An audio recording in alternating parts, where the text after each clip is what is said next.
Հարգելի գործընկերներ, տիկնայք եւ պարոնայք, ողջունում եմ ձեզ վերականգնումից կայունության, ճանապարհ դեպի կենսաբազմազանության COP17 եւ ավելին խորագրով այս կարևոր հանդիպմանը եւ խորին շնորհակալություն եմ հայտնում, որ այսօր այստեղ եք եւ պատվել եք մեզ ձեր ներկայությամբ։ Մենք հավաքվել ենք այստեղ ոչ պարզապես որպես այս միջոցառման մասնակիցներ, այլ որպես համախոհներ, ովքեր միասին մեկնարկում են մի գործընթաց, որը ուղենշում է մեր ընդհանուր հանձնարարությունը, վերականգնման, համագործակցության եւ կայուն զարգացման ուղու նկատմամբ։ Հենց այս գաղափարն է ընկած Հայաստանի դիմակայուն լանդշաֆտներ ծրագրի հիմքում։ Սա պարզապես բնապահպանական նախաձեռնություն չէ։ Սա ոչ միայն համագործակցության հրավեր է, այլ նաև մարտահրավեր եւ միևնույն ժամանակ խոստում։ Եվ ես վստահ եմ, որ եթե մենք միավորենք ջանքերը,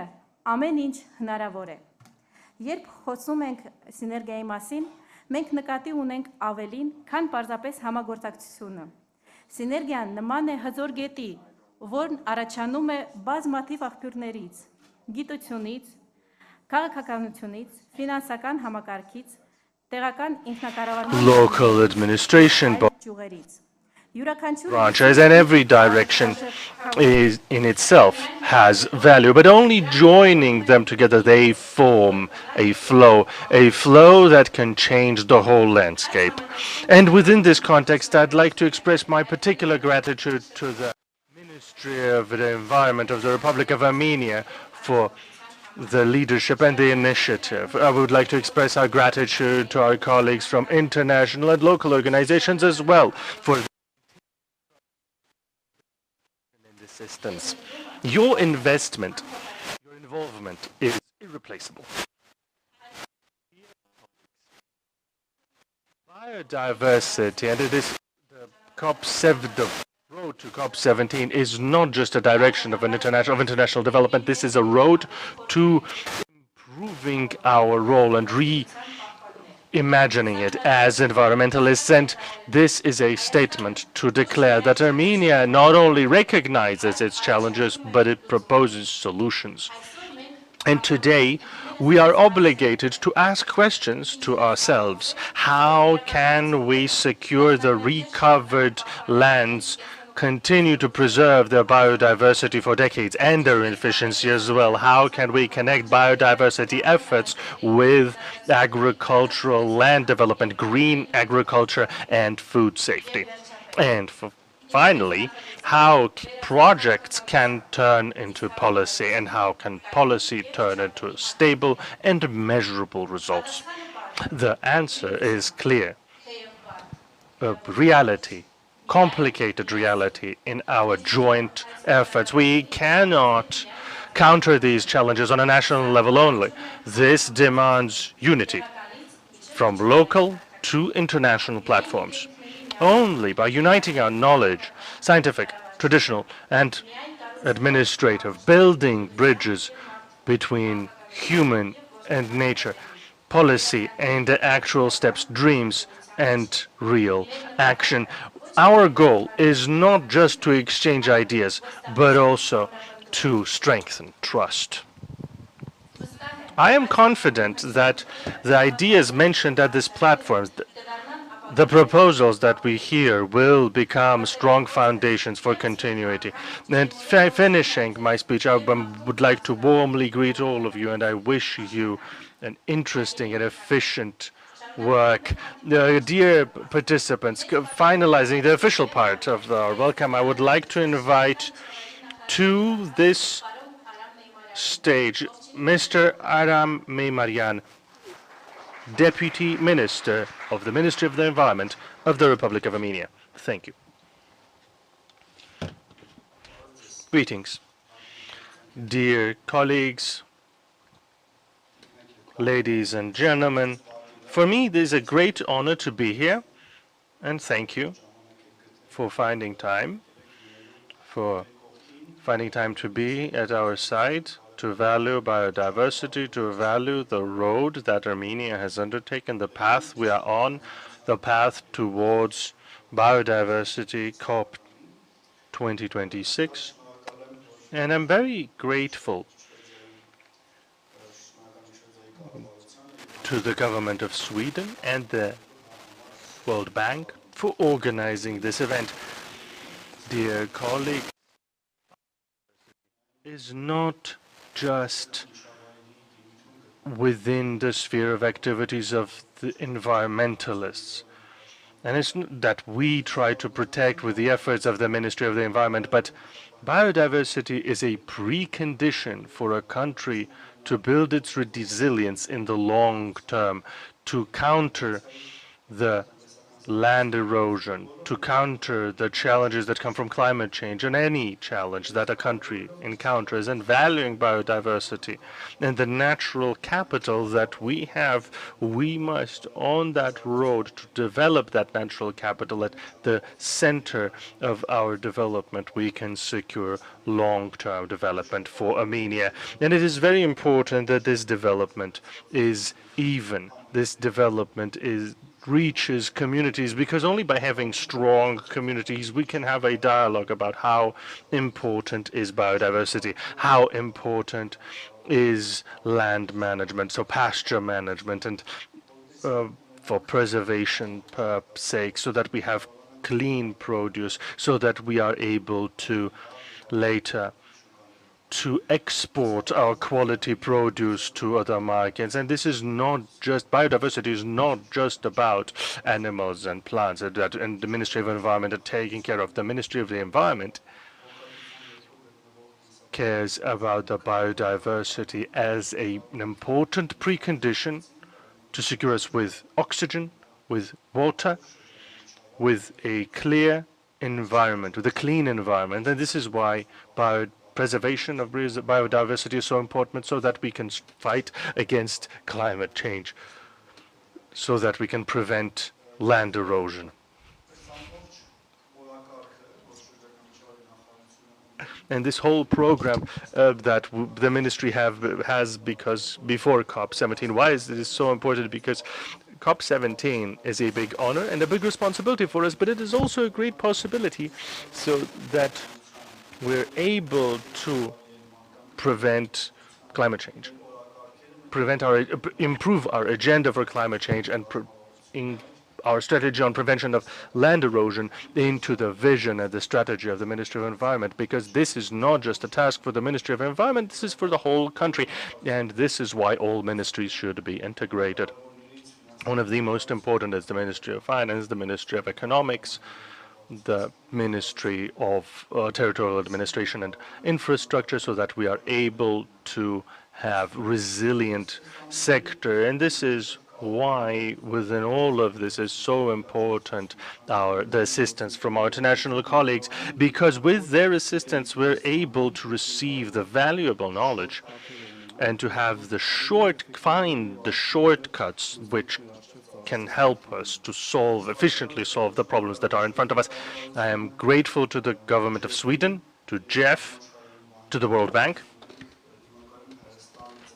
that we have the Resilient Armenia project, and where we are describing a number of problems: restoration of biodiversity,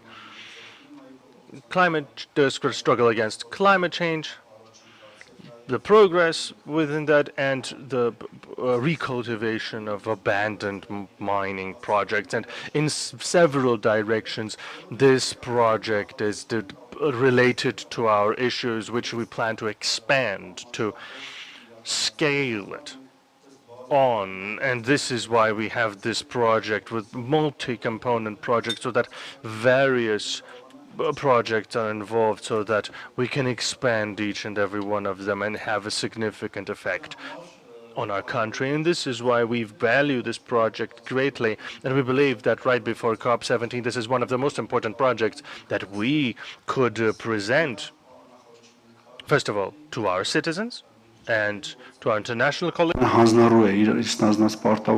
that Armenia bears its responsibilities and is on its path. And I'm very grateful for the assistance of all of you.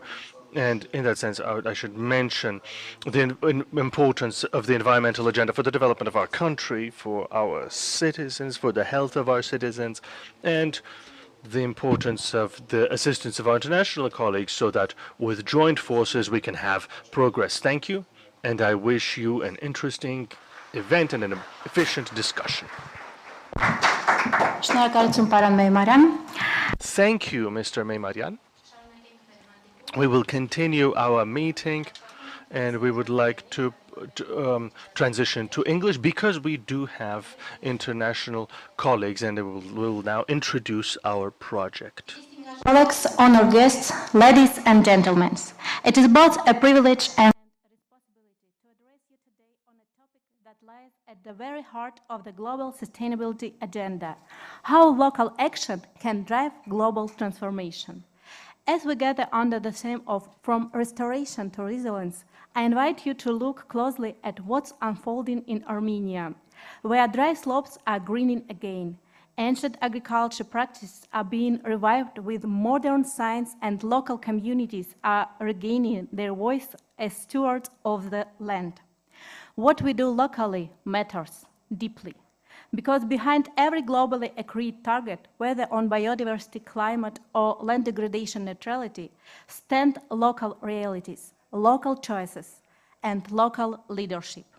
In Armenia, through the Resilient Project and the EPIU State Agency initiative, we are demonstrated that even in the face of compounded challenges, soil degradation, biodiversity loss, and climate impacts, we are not powerless. We are, in fact, powerful agents of change. So, at the heart of these projects lie two core goals. First, the expansion of landscapes under sustainable management, ensuring that forests, wetlands, and agricultural areas are restored and protected for generations to come. Second, the promotion of sustainable economic activity in targeted communities, creating green jobs, supporting nature-based enterprises, and linking environmental restoration with empowered local livelihoods. Together, these goals reflect a vision where people and nature thrive side by side. Forests and wetlands are among our most vulnerable ecosystems, and in Armenia, they are undergoing pressure. Forest degradation, often driven by unsustainable mining activities, leads to soil erosion, landslides, unregulated runoff, and disruption of the water cycle. Wetland degradation further reduces biodiversity, including endangered species and birds of prey, and weakens nature's ability to retain water and store carbon. Mining site expansion and poor waste management alter entire ecosystems, sometimes transforming resilient forests into unstable, degraded lands. These are not abstract environmental losses. They directly affect the safety, livelihoods, and future of our communities. That is why urgent local action matters, because protecting forests and wetlands is not just conservation, it's climate resilience, food security, and human well-being. So the first component of our project is institutional. Effective landscapes restoration requires more than fieldwork. It demands strong institutions and sound policies. That is why our efforts focus on building institutional capacity and enhancing legal and regulatory frameworks. We are reviving forestry-related policies and laws, identifying gaps, and developing actionable recommendations. This includes drafting new policies, operational guidelines, and regulatory tools to support restoration and ecotourism management. At the same time, we are investing in the capacity of local beneficiary organizations, ensuring they are equipped with the skills and knowledge needed to sustainably manage landscapes and lead change from the ground up. The second component is landscape restoration. Our commitment to ecosystem restoration is being translated into concrete action across Armenia. In the Lori, Syunik, and Gerarkunik Mars, we are restoring degraded forest landscapes, reviving biodiversity, stabilizing soils, and enhancing climate resilience. Wetland ecosystems in Ararat, Lori, and Gerarkunik are also being brought back to life, helping to improve water retention and carbon storage. Importantly, we are addressing the scars of the past. A comprehensive feasibility study is underway to assess the reclamation of abandoned mining sites, including the North Kapan waste ore disposal area and the Tanzut open pit mine. These efforts signal a shift from degradation to recovery, from risk to resilience. And the third component,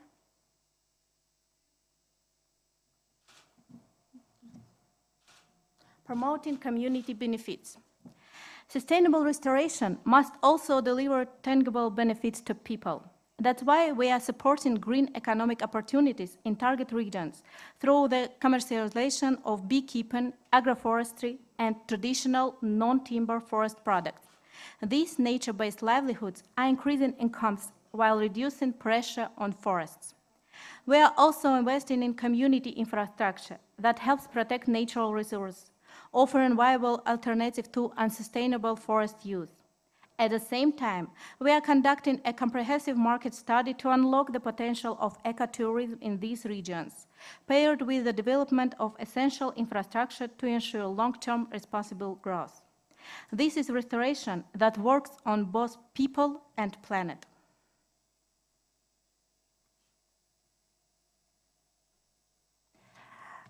You can see our project stakeholders, the Ministry of Environment, Ministry of Economy, Tourism Committee, and Ministry of Territorial Administration and Infrastructure. Here you can see beneficiary settlements in Lori region, 21 settlements, Sunik region, 7 settlements, Ararat region, 3 settlements, and Georg-Kunik region, 1 settlement, Vartenis. Distinguished colleagues, our work is directly aligned with Armenia's national biodiversity strategy, nationally determined contributions under the Paris Agreement and the priorities of COP17 and the Kunming-Montreal Global Biodiversity Framework. We are committed to minimizing the impacts of climate change on biodiversity and building resilience where it matters most, on the ground. We aim to help conserve 30% of our land, waters, and seas, and to plan and manage all ecosystems to reduce biodiversity loss and restore ecological connectivity. We are also advancing sustainability in agriculture, aquaculture, fisheries, and forestry. Through these actions, we are not only restoring landscapes in Armenia, we are delivering on COP17 priorities and demonstrating how local solutions can drive global transformation. Our work under Resilient is not in isolation. It is a core part of our national response to the global biodiversity and climate emergency and positions Armenia as a leader ahead of COP17. Resilient is our answer. It is a national program with bold ambitions. Let me share with you what local action truly looks like on the ground. We are going to restore over 12,500 hectares of forest landscapes and 1,200 hectares of wetlands, reviving critical ecosystems and boosting climate resilience. We are planning to create 800 green jobs and support the growth of 20 green businesses, 40% of which will be led by women. More than 3,000 beneficiaries will gain practical skills in integrated landscape management, ensuring that restoration is not a one-time intervention, but a long-term commitment built on local capacity. These numbers are more than metrics. They are milestones of hope, equity, and resilience. This is about investing in our future, from our forests and wetlands to the people. Distinguished guests, through Resilient, Armenia is proving that restoration is development, that nature-based solutions can drive economic opportunity, and that local action can deliver global impact. With Resilient, we are turning ambition into action. If we want to bend the curve on biodiversity loss, land degradation, and climate vulnerability, the curve doesn't start in Geneva or Nairobi or somewhere else. It starts in Lori, in the wetlands of Ararat, in the forest of Sunik. It starts wherever people come together to care for the land and for one another. Let COP17 hear us not only as negotiators, but as practitioners, not only as countries, but as communities. We invite all of you, our national and international partners, to join us in this journey toward a greener, stronger, and more resilient Armenia. Let us build together a resilient biodiversity Armenia for COP17 and beyond. Let the local lead the global. Thank you. So, if we have some questions, then we have 10 minutes to prepare two panel discussions. Feel free, and we move to other panel discussion. Thank you. You have 10 minutes.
Honorable Deputy Minister, distinguished guests, colleagues, good afternoon.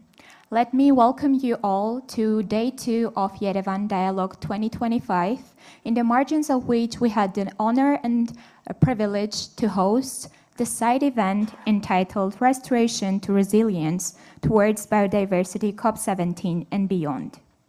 As Armenia prepares to host the UN Biodiversity COP17 next year, this event serves as a strategic milestone, highlighting the importance of integrated approaches and inclusive partnerships in addressing the dual crisis of biodiversity loss and climate change.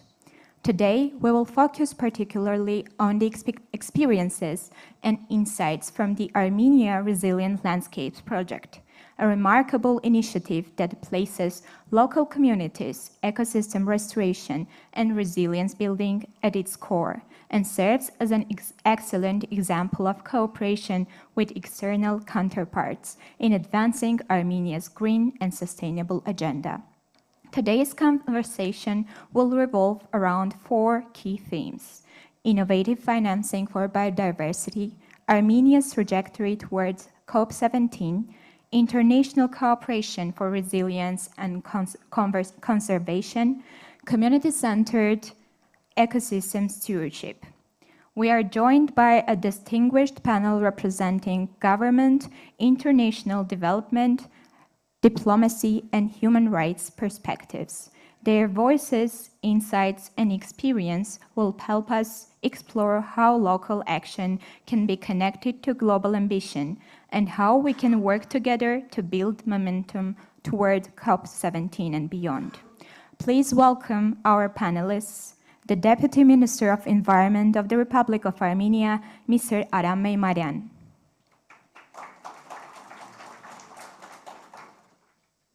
Task Team Leader of the Resilient Project representing the World Bank, Mr. Fiseha Tesema.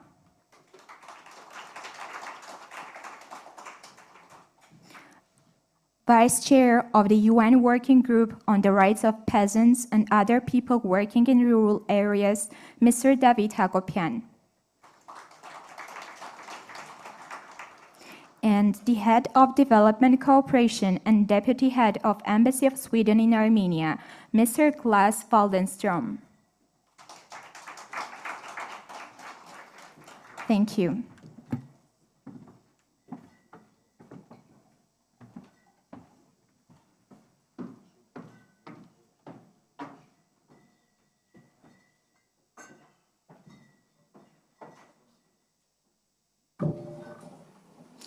Dear panelists, thank you so much for joining the panel discussion. Let me start with a general question to all of you, and I will invite each of you to kindly reflect on those questions raised. So, in light of today's theme, which is restoration to resilience, how do you see the role of your organization evolving to address biodiversity loss through integrated long-term approaches, especially as we approach to COP17? Deputy Minister, would you like to start? Well, thank you. Thank you very much for this question. First of all, we should think about the COP17. We should start why we have initiated this process. So Armenia, in this challenging region and challenging times, we in the Ministry of Environment were thinking that we need some support and boost for our citizens, for our country, to feel like a part of a global, part of a world with the same shared problems and opportunities. So in the Ministry of Environment, we felt that our agenda for triple planetary crisis and to combating climate change, biodiversity loss, pollution, we were not having so much attention, to be honest. And then we initiated this process, and also the COP is for biodiversity is so much about Armenia and this region. That's why it's more understandable for our citizens, for our rural communities and for everyone. So firstly, we initiated this process for us and for our citizens because we understood that if we do not preserve our biodiversity and the lands, we will have very big problems in a long run. And in this challenging region with challenging times, it will make a real difference in a long run. So this is a local incentives, and then of course we are sharing the same problems with the globe, and we want to be part of the in the front line of combating biodiversity loss. So in the Ministry of Environment, we think that this agenda with such an importance will help us also to get more attention in order to put the environmental agenda in the line ministry strategies and action plans, and to make them think about more long-term preservation of our natural capital.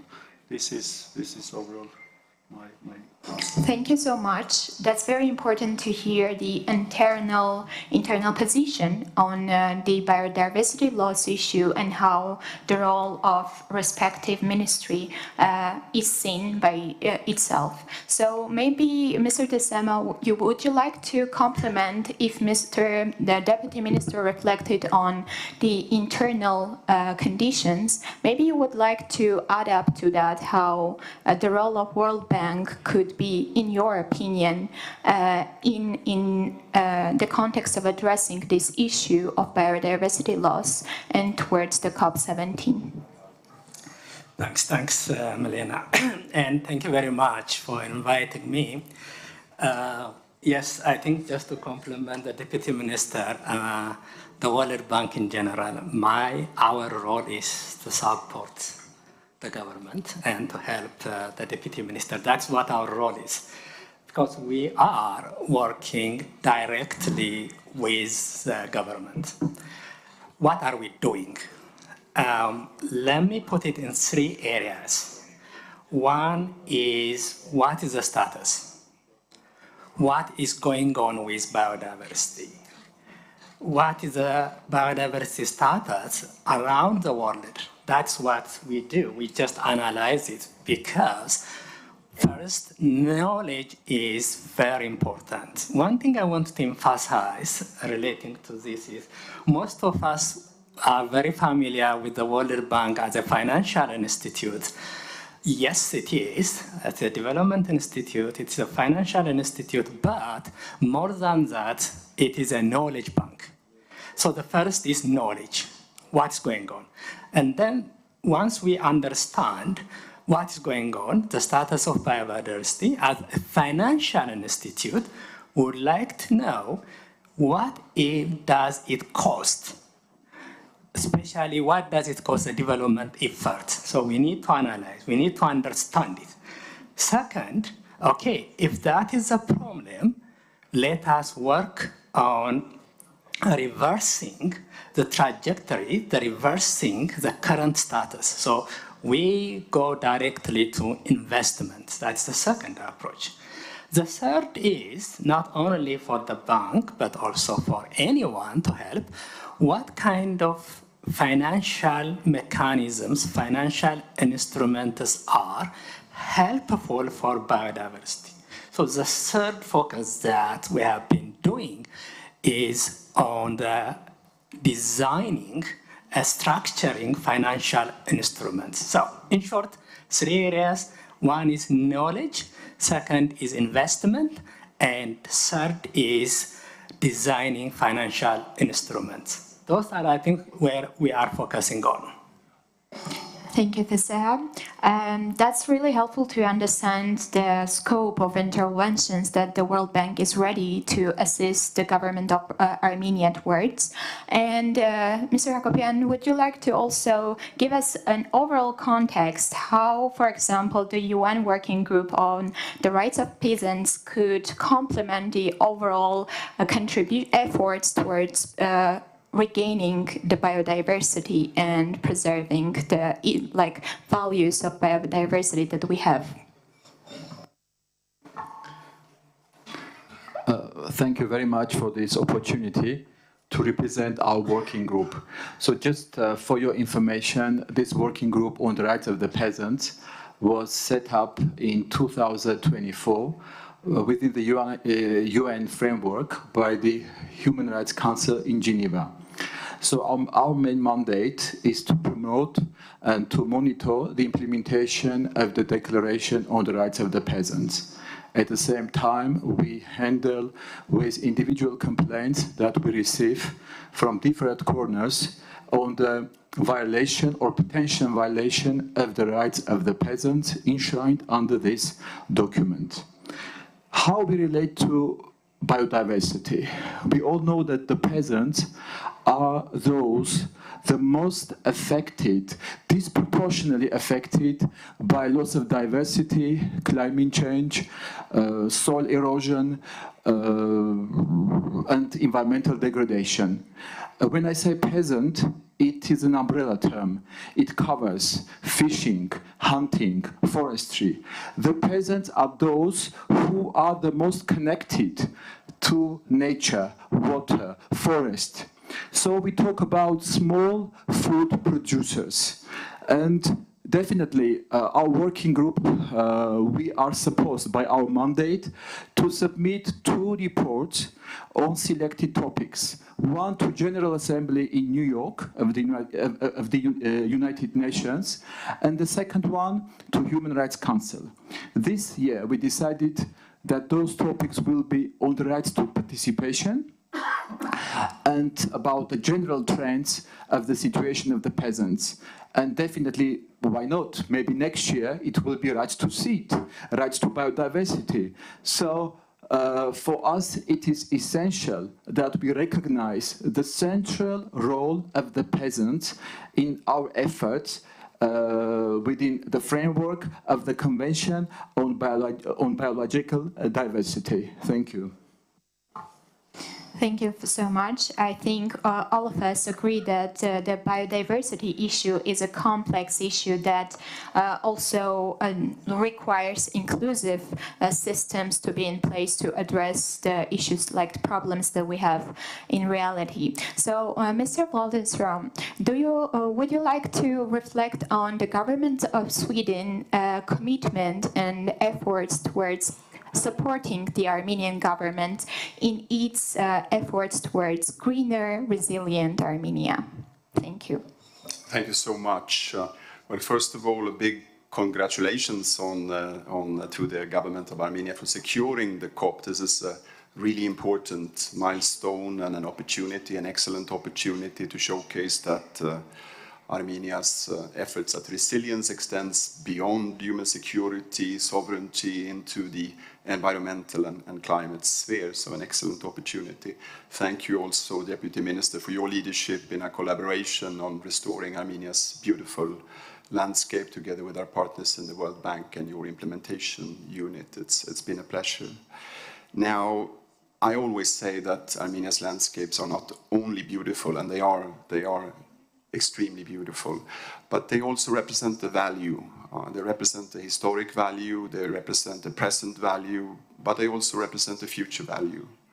So to invest in Armenia's beautiful landscape is an investment in the future, into future generations, into communities that can thrive economically, and a really big investment also for us and the government of Sweden, one which we do not expect to have a financial return on, but we hope that they will bear fruit, both literally and metaphorically, by bringing back a value to communities and citizens in Armenia. And this is why we are engaged, and it's a testament to Sweden's increasing, in fact, exponential growing commitment to Armenia, where we have tripled and soon quadrupled our development cooperation assistance to Armenia's young democracy and its resilience in all its dimensions. Thank you so much. I think we, all of us, through this project, feel the support of the Swedish government, and that is very much appreciated because we need the support to push forward the agenda that we have to the limits possible. Thank you so much. At this stage, I would like to dive deeper into the specific dimensions of this work towards the COP17. So from financing to partnerships, from local communities to global platforms. So again to you, Mr. Deputy Minister, so how is the ministry leveraging the momentum of towards the upcoming COP17 to anchor biodiversity in national development policies and regulations? Thank you very much. I should continue how I have started. So we have initiated the COP and we have targeted to put the issues of biodiversity loss and climate change and land degradation into intersectoral discussion, into other line ministries, strategies and action plans. And in order to do this, we have our NBSAP, National Biodiversity Strategy and Action Plan, which we are now in a development process, and we are trying to make it whole of government and whole of society approach. So the process is based with many discussions, many tough discussions, and many plannings for the future. And the good thing is that with the global event that we are going to have in Armenia, now our colleagues are more on our side. With the help of this pressure and knowledge, especially coming from CBD, we are now discussing with our colleagues the issues that are so relevant for us. For example, we are discussing with the Ministry of Finance, Ministry of Economy, Ministry of Territorial Administration about small food producers, as you said, with the Ministry of Economy. So what we are saying that in order to have the products and good products, you need to preserve the biodiversity. When you are producing milk or meat, or anything with the help of agriculture, you need to preserve the biodiversity, which is actually a meal for your agriculture animals, and then you can have a quality milk, and then you can think about the better markets. So it's not about the preserving, actually, it's not only about the preserving the biodiversity, it's actually preserving us, it's about us also. So all these aspects are now easily discussed with our line ministries and put in the strategies. Another important thing is a discussion with the Ministry of Territorial Administration. So in the spatial planning, the environmental agenda should be there. So Ministry of Finance, the financing should be there in order to foster the agenda. Overall, I can say that in this very important path is very vital and essential the support that is coming from our international partners. So thank you very much to the government of Sweden.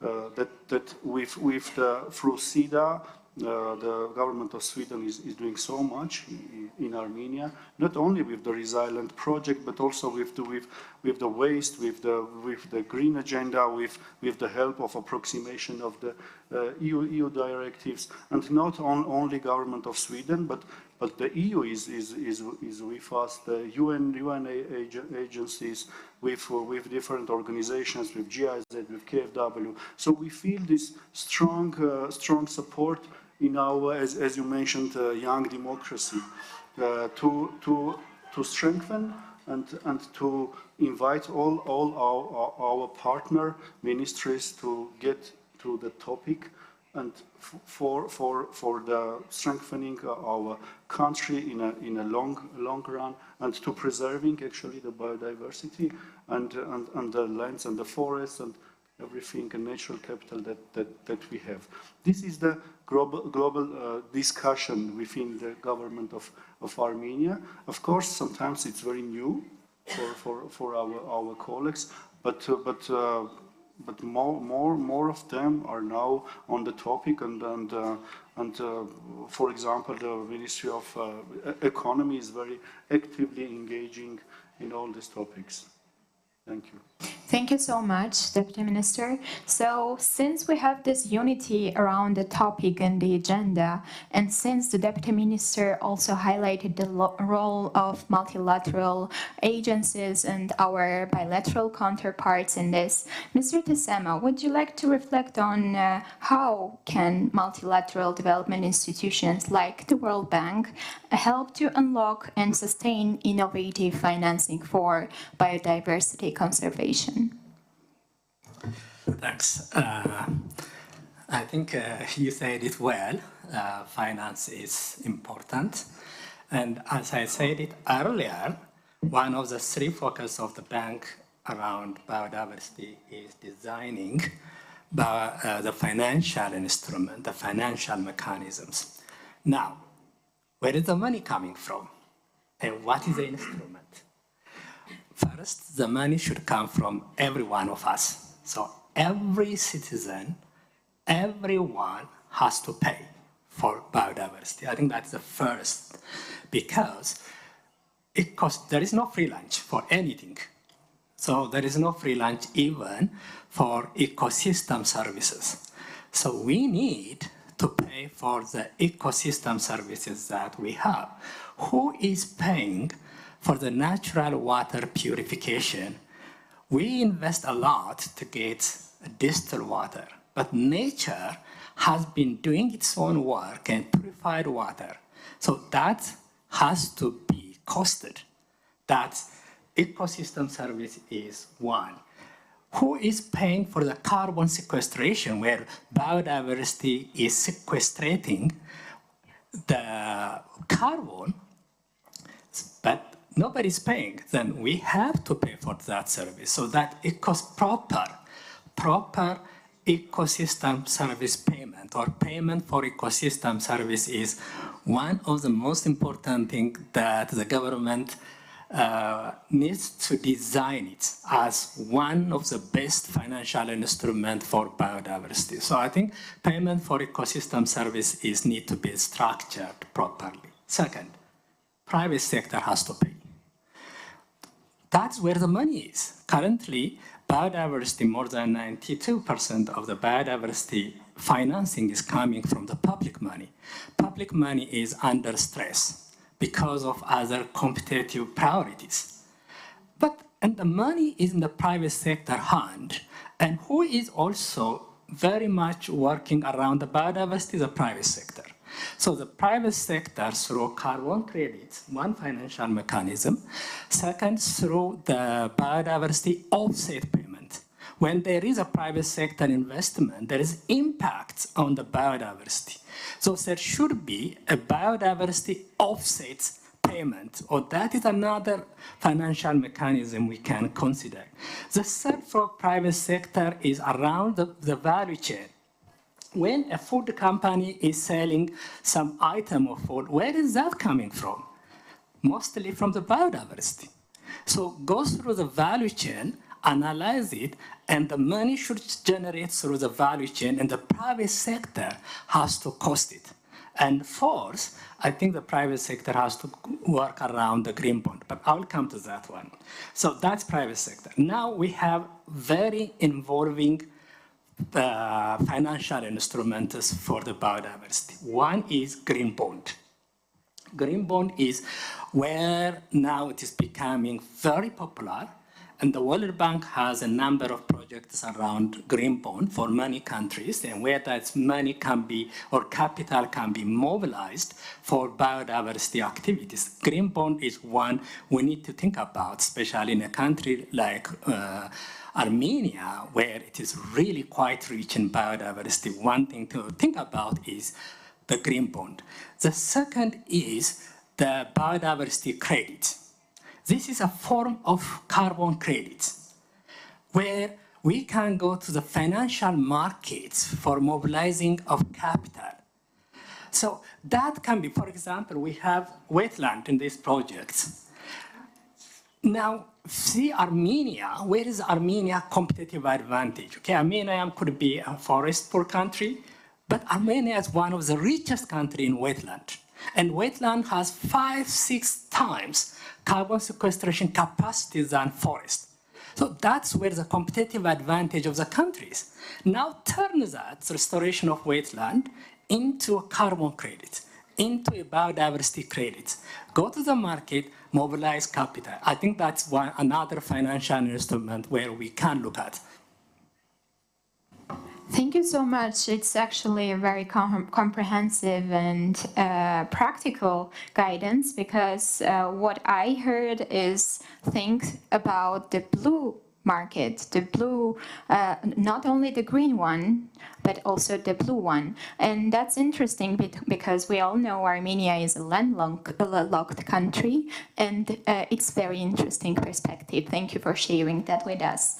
And since today our focus on is on the project, Armenia Resilient Landscapes Project, I would like to also to refer to project implementation processes. So, and here, Mr. Hagopian, please, could you reflect on what is the role, the potential role of right-based approaches that they can play in ensuring that these efforts towards biodiversity conservation or climate change issues are just, inclusive, and community-driven?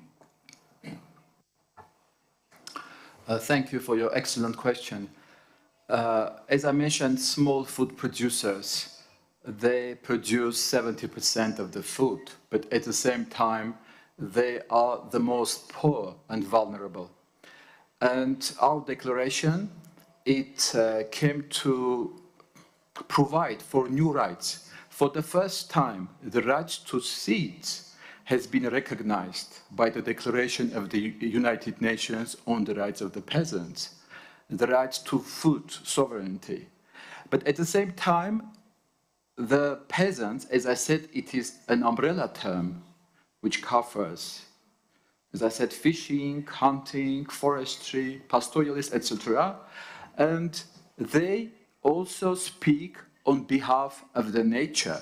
So that's why when the declaration gives new interpretation of the rights, it takes also into account the interest of nature, the interest of ecosystems. I can give you an example, right to land. In our declaration, right to land, it means the sustainable use of land. It forbids excessive concentration of lands. It recognizes the social function of the land. It promotes agroecology. Like the main rights that are provided by our declaration and are relevant to today's topic are rights to participation in decision-making, rights to biodiversity and rights to preserve seeds, rights to environmental protection and conservation, rights to natural resources. By the way, for the first time, if in the 60s, 70s, that my colleague can approve, that during new economic order, all international documents were talking about state sovereignty over the national resources. Our declaration, for the first time, talks about peasants' rights over, peasant sovereignty over the national resources. That's why it gives huge importance to the peasant's voice while conducting environmental impact assessments. They should duly be consulted. Also, one of the important rights, it is right to food sovereignty, right to local traditional knowledge. So as you can see, the integration of all these rights into the efforts, into the framework of the Convention on Biological Diversity I believe it is essential. So that's why I'm very, very happy to be here and to participate here. I would like also to maybe to address and to ask my colleague from World Bank, because World Bank has integrated into their due diligence process the rights of indigenous people. And I believe that now it's turn also to give attention to our declaration, because our declaration on the rights of the peasants, it is considered as a sister declaration on the Convention on the Declaration on the Rights of Indigenous People. So I believe, as you said, the rights of the peasants, and again, I would like to emphasize, peasant, it is an umbrella term. Peasant, it is in this term, we synthesize biodiversity and biological and anthropological approaches, human rights with the interests of nature. Thank you. Thank you so much, Mr. Hakopian. We reflect on this important issue of human rights being taken into consideration and put in the core of all of the activities. But my opinion is that the Ministry of Environment, in its intervention and activities, always takes into consideration and put this as a priority. So I mean also the inclusiveness and addressing the community level needs and hearing the voice of communities. So, Mr. Deputy Minister, could you please also reflect on what mechanisms are in place or envisioned to ensure the community voices while shaping the Armenia's resilient future? Thank you for this very important question. Actually, we cannot, government and the Ministry of Environment, we cannot do the job alone. And not only we cannot do the job alone, it will not make any sense to do it alone. Because in order to address our issues, we need to have everyone on board. And firstly, of course, the communities and the local population, and their voices should be heard very, very strongly in our policy making. Because I think in Armenia we have wasted a lot of times in previous periods where the voices were not heard, and we saw how this degraded the affairs between local communities, population, and government. And I think that the one very good example of that we are inviting everyone on board is that we are developing our NBSUP based on everyone's voice and opinion. In a couple of weeks ago, we had a dialogue in Dilijan where we have invited the private sector, our colleagues from ministries and state institutions, NGOs, and local population to discuss the NBSUP and the targets that we are putting and the action plan that we are going to have there. Because Armenia wants to have an NBSUP which will be whole of government and whole of society approach will be there, and we want to have an NBSUP which will be an example. Of course, this is not an easy task. Let's not forget that Armenia is still a developing country, and for us this is a very difficult task, but we are trying to do and trying to invite everyone in this process. Another initiative that I want to talk is that now we are in a process of developing a governmental decree on our for leasing our forest lands and lands of especially protected areas, and here one of the main evaluation criteria is the social impact that the investment will have with the communities, and also our law on environmental impact assessment takes into consideration the voices of the population the impacted area for the investment. So I think we are on a good direction. Of course, it's not the end of the story. We should do more. And here I just want to also mention that international partners are helping us a lot. For example, the project that we have with World Bank and SIDA, it takes into account the social impact that the project will have for the local communities in the long run. And this Resilient Armenia project is not the only case. In every project, we have this very vital role of local communities. So when we are protecting the forests or the specially protected areas, the local communities should gain from that protection, because we think that, and we perceive the protection is not an obstacle, but rather than opportunity to grow and to strengthen the local businesses. So these are our examples of what we are doing and what are on our tables while discussing. Thank you. Thank you so much. I think it's very important, and all of the parties, I believe, appreciate that the bottom-up and locally led approach is expanding towards every initiative and activity and intervention. So as we referred again to the project, I would like to invite Mr. Tessema to maybe reflect on, do you think the project already shows space to be scaled up for Armenia, further for Armenia, or maybe globally already? Thank you. Thanks, thanks, Milena. What was the title of the session? Because I really love it. It says, act locally, local action for global impact. It's really very nice, quite beautiful title. And I think Donna also, when she made it, she made a really excellent speech and she emphasized that, but that's really great. Act locally, local action for global impact, or as usually we say, think globally, act locally.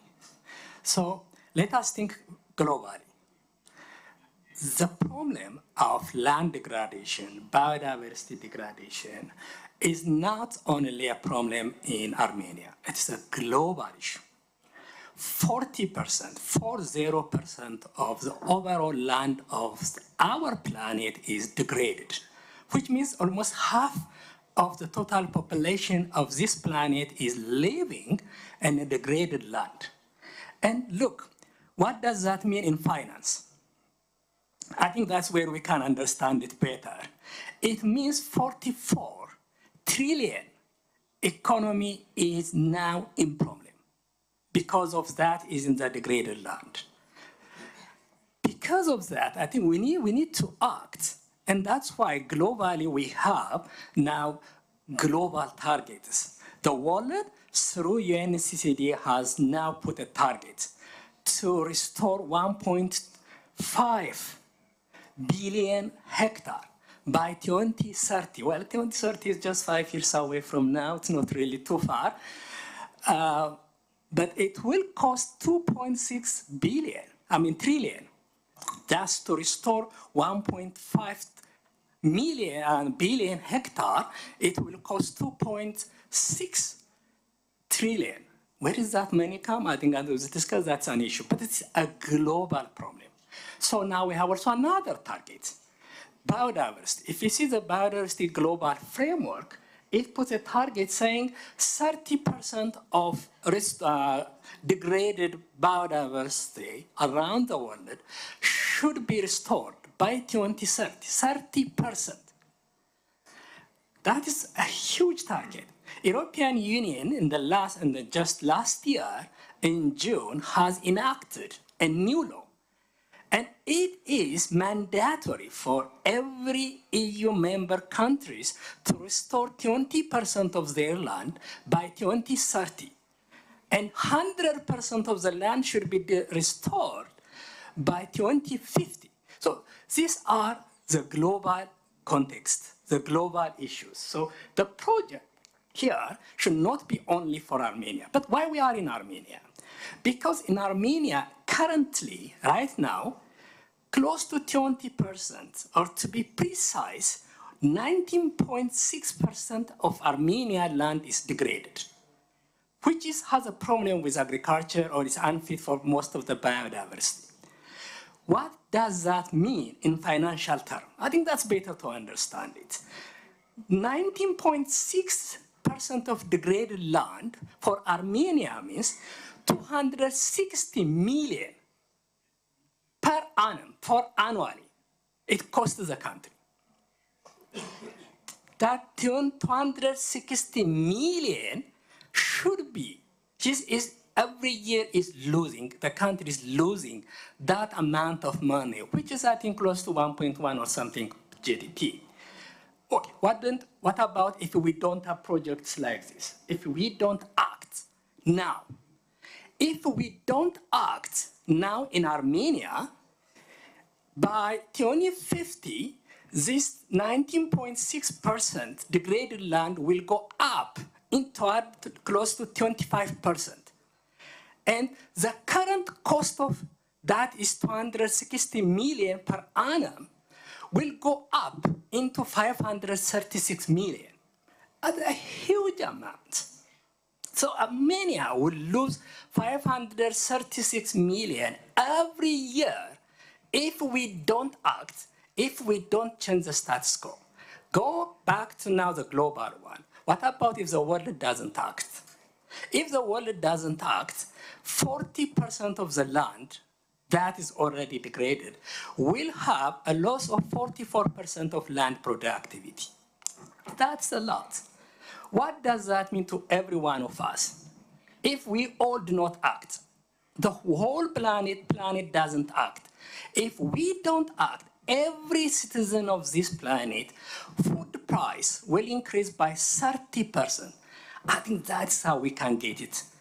Look, in year you go to the grocery and all of a sudden you have 30% increase in prices. And that is because of the land degradation. So we need to work globally.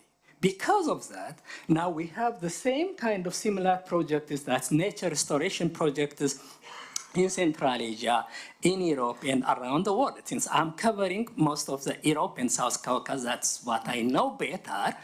We have projects in, that's quite similar projects. After Armenia, we design we take the Armenia experience. Based on that experience, now we have in Moldova quite similar project. And we are also designing a similar project in Montenegro, but it's a quite large scale, it's a bigger scale. And we are also now trying to collect the knowledge to do the same in Ukraine. And that has to be done everywhere. So we think globally, but we need to act locally. And I like really the title of the session, which is really great. Thanks. Thank you for sharing, Mr. Tassama. And Mr. Waldstrom, you wanted to add something? I did, thank you. So I just wanted to say that a lot of very wise things has been said today, including the need to have more local participation, the need to attract more investment to biodiversity and to the environment and climate in general. Now, international cooperation and partners like ourselves can only do so much. Armenia needs big investments, and a lot of that will probably have to come both from domestic resource mobilization, but also from the private sector. I'm convinced that these investments will come. Armenia has great natural values and great attraction, I think, for ecotourism and other enterprises that can bring in a lot of income generation to Armenian communities. There are obstacles, of course. I mean, peace and stability being one of those, which is harder to control for, and I hope that this will come, and this will also bring with it more opportunities, income opportunities and investments in Armenia's climate. But what we can do already today, of course, is the other part, which is to make sure that people in the Marses feel that this is, we are in this together, the policymakers, local communities, the private sector, because I think it's only then that change will happen. If you start a hostel in Tavush or somewhere, then all of a sudden, you know, your clients, they are maybe hikers.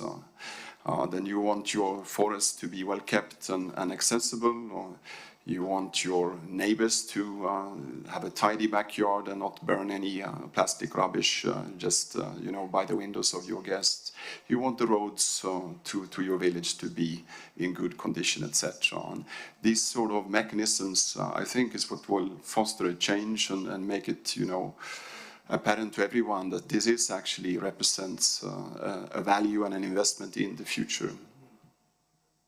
Thank you so much. I think that was a great summary of a whole discussion. And with this, I think we have limited time. So I would like to open the floor for questions from the audience. And if not, I have one more. So please go ahead if you have any questions.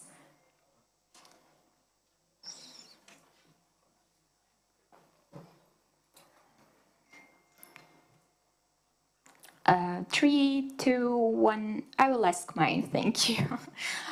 So the last question, as we talked about the possibilities of scale up, like generally, Mr. Hakopian, do you have any like specific thoughts from the perspective of your work and the UN Working Group's activities? What should be considered from human rights perspective while doing any project scale ups? Maybe that we will take that into consideration for the scale up of our Resilient project. Thank you. As I said, the natural food base really is being rapidly degraded. And the Declaration on the Rights of the Peasants, it came to promote food peasant systems, food diversity. It came to fight against monocultures. It preserves rights to seeds.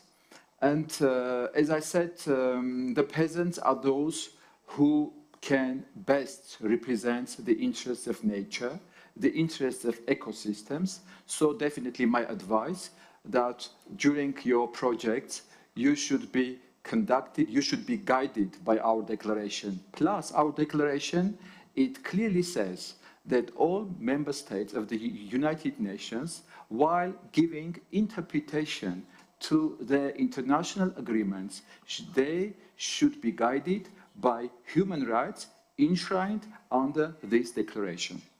It is not international treaty, it is a soft law. However, that's why in Geneva, Human Rights Council decided to set up our working group as a special procedure with a main mandate to monitor the implementation of this declaration. That's why I'm also in Armenia. I'm Armenian.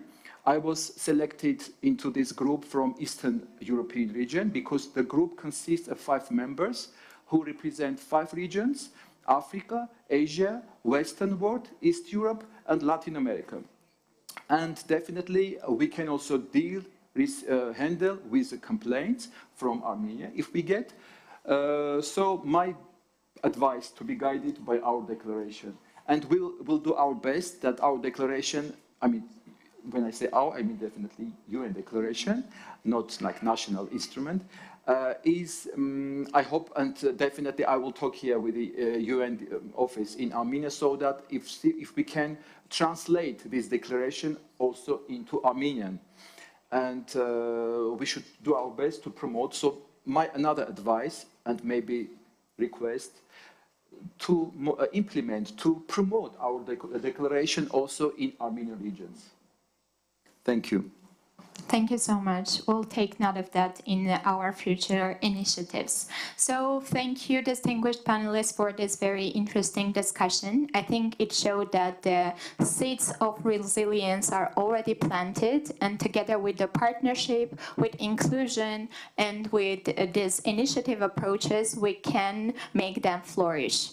Thank you so much, dear audience, dear guests, for participation in this side event. And with this, I would like to close the panel discussion and the event itself. Thank you so much, and have a good day.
technologies, which will be moderated by Mr. Leonid Nersisyan. Leonid, the floor is yours.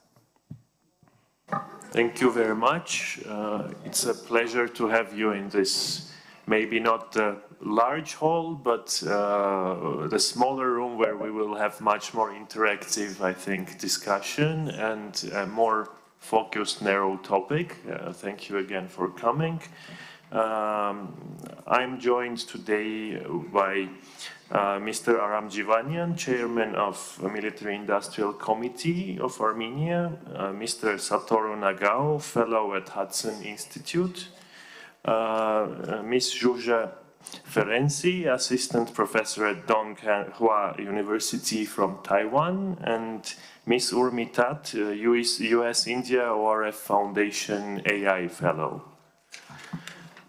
So we will be talking about a very, I think, prominent and very hyped topic in general, the AI and dual-use technology, risks, connection to conflicts, military operations, and it's not a secret that this topic is becoming more and more important, and those who follow, for example, Russo-Ukrainian war can see how important dual-use technologies became, and how much is being said about AI and how much money is being invested in that domain in big and not only big countries. So first I will come with a question to Aram, and I want to ask you, how do you see the military applications of AI and dual-use technology nowadays and in near future, and how you see Armenia adapting to that changes, and actually what Armenia is doing in that domains at the moment? Thank you, Leonid. So in order to evaluate the applications of AI in defense industry, I think we should make one statement, important statement, which has happened during the last years. I'm summarizing it as an iPhone moment has happened in warfare. So now we see how we move from conventional, like heavy weaponry, to more lightweight and integrated types of weapons, where every sensor becomes a weapon, and every weapon has a sensor. What that means, basically, that means that we are moving to more and more automated and integrated system of warfare, where the role of human or soldier is not undermined, but is getting minimized and minimized, switching more to more automated flows and automated management of the battlefield. In this context, like 10 years ago, software has started to eat the world. That's how I see the software now will start to eat the defense industry. And by saying software, of course, we mean like AI, like the smart software. Hence, there is no doubt that investing in AI, so our main focus to invest in defense industry will be investing more and more in integrated software, and particularly in AI. It is that simple. And now we already see the first products developed by Armenian companies, used by our military already, and where we are doubling down in the directions. We see, let's name a few AI applications which are in use already. First one is, of course, drones, and automating tracking and automated targeting of the weapons. Most of the thing is happened through AI. And this solves lots of problems, and takes the weapon to the next level. Your drone or loitering munition now can fly in a jump areas. It can fly without operators for certain direction or for certain period of time. Depending on how much you automate or how advanced your AI is, at that level you minimize the factor of officer, the factor of human mistakes. Second application of AI, which I believe If I would have only $1 million in defense industry to invest in, that's where I would invest in, is building command and control centers, command and control platforms, which aim to automate the battlefield management, connect all weapons and automate the flows by minimizing the human factor. And we already have like C2 command controller, C4 solutions developed and integrated into our army already. And the existing solutions are just a foundational layer, foundational platform like the iOS on the iPhone, where you can build new applications, new apps, AI apps, defense applications on top of that platform.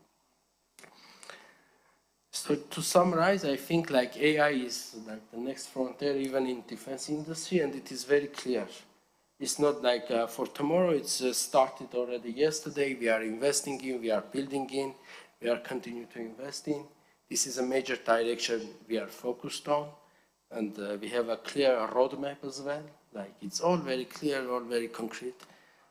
And maybe to summarize, I think regarding to the dual use applications, right? Like we all knew that the most civilian, many very important civilian applications we are using now has emerged from the defense, like the GPS or whatever communication and stuff. So I truly believe that even the best civilian use cases operated or managed by AI will be emerged from our defense industry.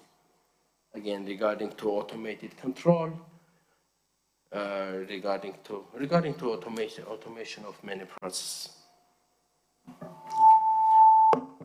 Yeah, of course, and nuclear power plants also came from nuclear weapons initially, so it all makes sense. Maybe we'll also see more of civilian technologies becoming military technologies, vice versa. That could be also an interesting thing to look at.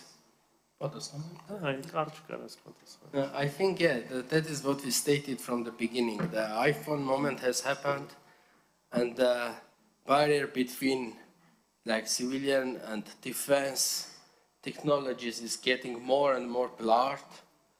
Like a small FPV drones or small Mavic drones became a very important weapon even in 2020, and it is now in 2024 or 5 in Ukraine, the Russian war, and this is the tendency we see. Thank you very much. With Satoru, we had a quite interesting discussion yesterday on sidelines, and I want to bring it up here. Very much about the dual-use technology. As we mentioned a few times already, for example, this civilian drones, FPV drones, became kind of almost a silver bullet at the moment for both sides on war in Ukraine. And we see kind of a domination of civilian technology in some, at least in some categories of military application. How do you see this trend is going to be growing, still continuing growing, or there can be some other dynamics? Thank you very much for asking. Yes, it is honor for me to speak in front of the high motivation audiences in this. Because when I was in the high school student, because motivation is too low, just class, just after the lunch, everyone sleep and the teacher can see the horizon. So, but now we can see the very prominent audiences, and I need to explain in front of you. It is honor for me. About this question, yes, we can remember what happened, and this background reality is like that. During the US-Soviet Cold War, the military leads technological development. So there are many restrictions, and the military knows this technology, but the civilian sector do not know. But after the Cold War, they eased restriction. And when we check the research and the development budgets, the civil sector leads this budget compared with the military organization. So that's why now the civil sector leads technological development. So that's why we need to talk about dual-use technology, because the civil sector technology, but can use for the the military purpose. So that is dual use technology. So now we try to, world has changed, and indeed we are facing the military related issues. So that's why the military organization needs this technology, but mainly they are developing the civil sector. So how different? How different? In case of the civil sector, yes, there is no restriction because one kind of the open access itself is a weapon of the technological development. For example, the software, basic software PC is one example. And recently, AI is another example. Many technologies in the civil sector, and they do not have intent to restrict access. But in this case, what happened in Ukraine, in the battlefield, yes, there are many drones Russia use. In this case, but Russian weapon use drone use parts made in Japan. Japan do not have intent to expose these parts to Russia, but in the market they can buy it. So that's why the view from the military side, of course they want to stop such kind of flow.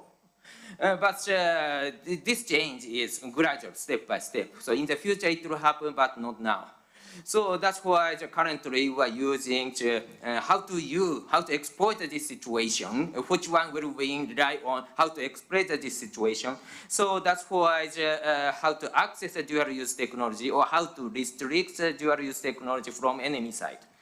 But that is matter that we are facing, and in case of the development of the advanced technology, we try to restrict, and what kind of rule we need to set up, that is a matter, I think. But that is background reality we need to say. Maybe I should stop it because the second question will come in the future, and at that time I will speak more. Thank you. So you're kind of not very much supporting the idea that dual use will be dominating, and you see that, just to conclude, you see that this is a dying branch on the long term. Yeah, I was just following up for... Sorry, Just to conclude, you think that it's the dual use is not going to be used that much as it is at this moment, yeah? No, dual use is very common now. So one example I pointed out, the drone use made in Japan parts. Another one is, for example, the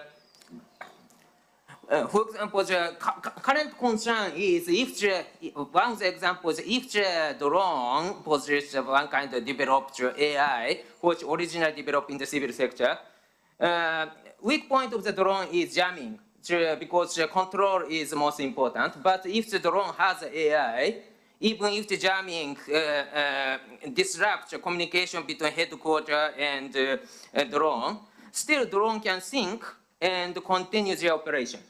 So that's why, in this case, this is related with the AI issue. But at the same time, such kind of concerns exist because civil sector developed this AI and other people can access it. So this is reality. So dual use is current issue, but future issue, of course. But that is I want to say. Thank you. Thank you. And question to Zhuzhe. You come from Taiwan. As I understand, it's a very unique place. In some things, you can even draw parallels with Armenia. Not in everything, but it's a difficult place to be, at least. So. At the same time, Taiwan is a leading, let's say, dominant power in the semiconductor industry. And what is Taiwan doing at the moment regarding AI? Are there any interesting policies or ambition to be leaders in that domain too?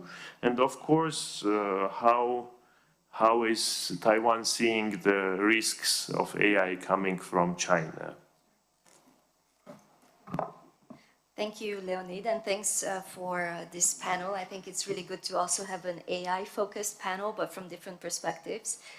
Indeed, I do come from Taiwan, but I am obviously originally from Europe. I am Hungarian, and I've been in Taiwan for the past 5 years, and so Global conversations on AI, I think, unfold differently depending on where we sit.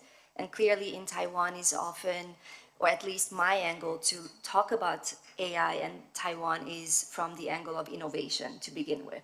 But that's not where it ends, because as you said, Taiwan is perhaps, you said, a difficult place to be in. It's a unique place. I think The Economist said at one point that it was the most dangerous place.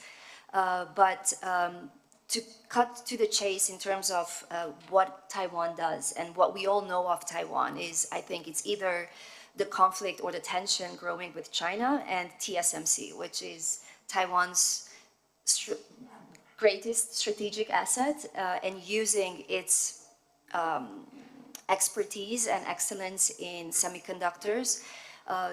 This is what has given already Taiwan, say, a silicon shield. And I think to move the conversation to AI, the ambition is to turn Taiwan into an AI island, meaning to really enhance the capacity that Taiwan already has and to build on that and to turn itself a reliable, predictable partner for countries that rely, and basically the entire world relies on technology. So I think Taiwan has secured itself a very solid position in innovation and driving innovation, but also clearly Taiwan sits at the heart of the US-China strategic rivalry and the race for technology.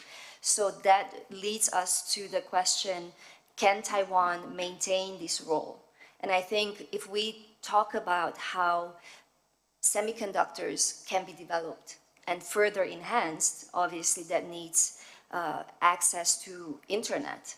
And so Taiwan gets internet through undersea cables. So that already brings into the question of the great vulnerability that Taiwan has, because those undersea cables are very vulnerable.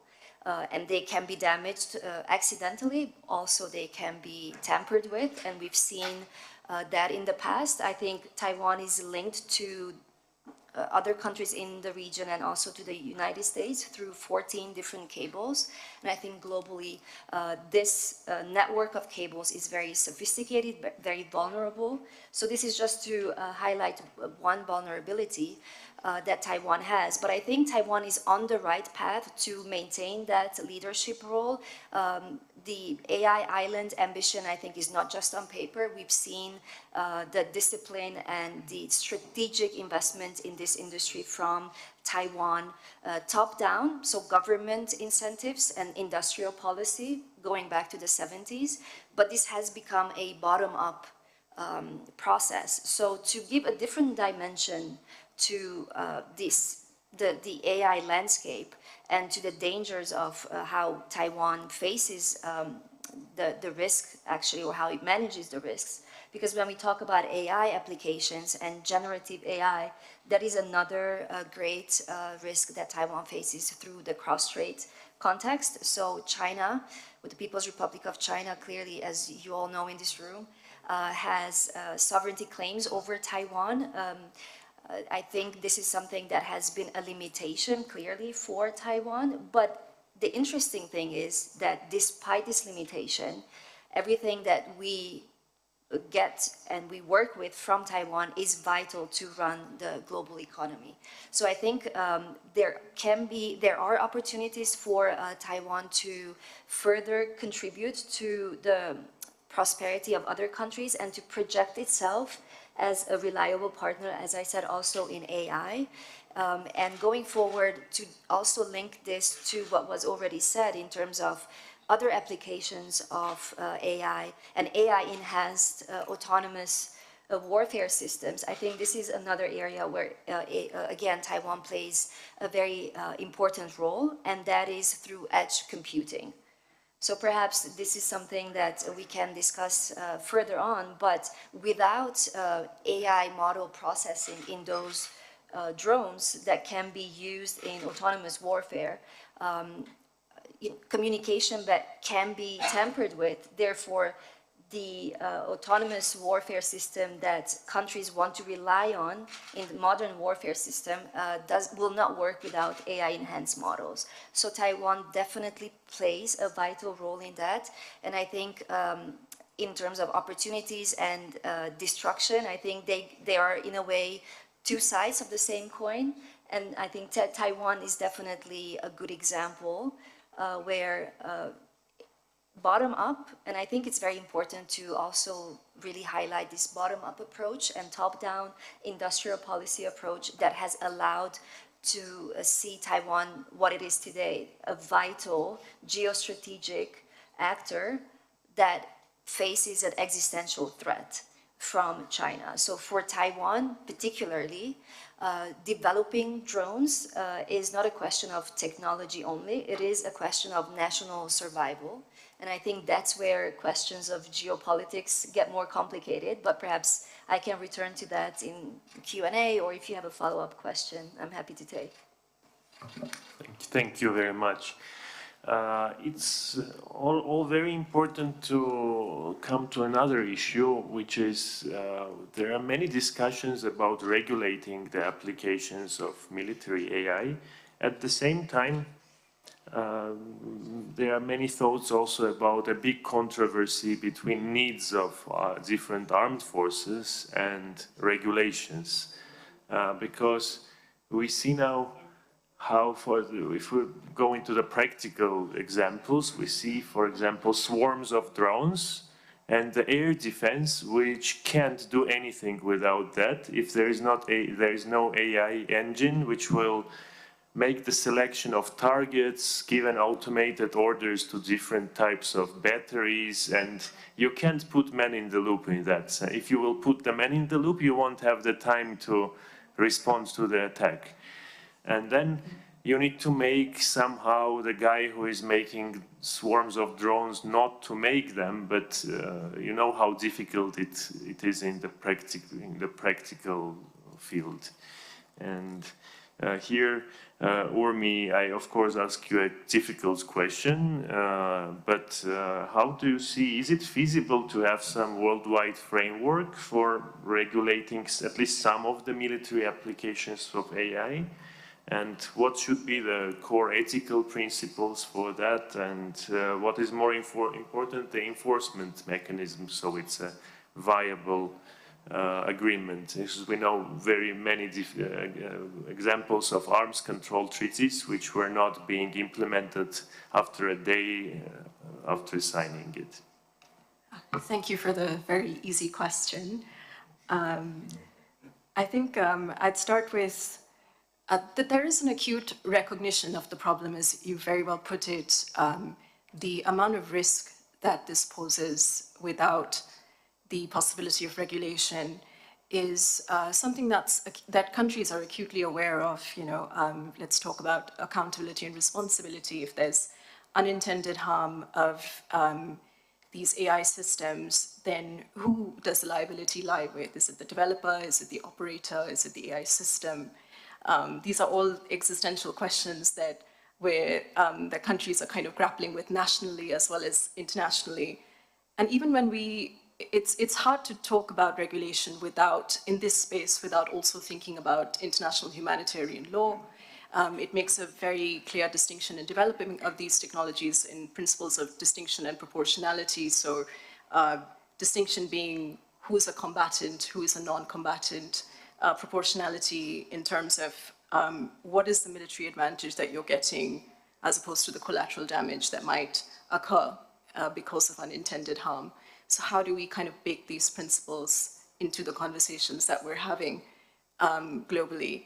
I think these are some of the sort of existential questions that countries are grappling with. And in terms of thinking about a framework, of course, this isn't easy because, as we've highlighted in all our conversations here, that it's a matter of national security, and anything that is that a country's survival depends on or is a primary affront to national security is very hard to determine what are the legal principles that might be governing everybody's use.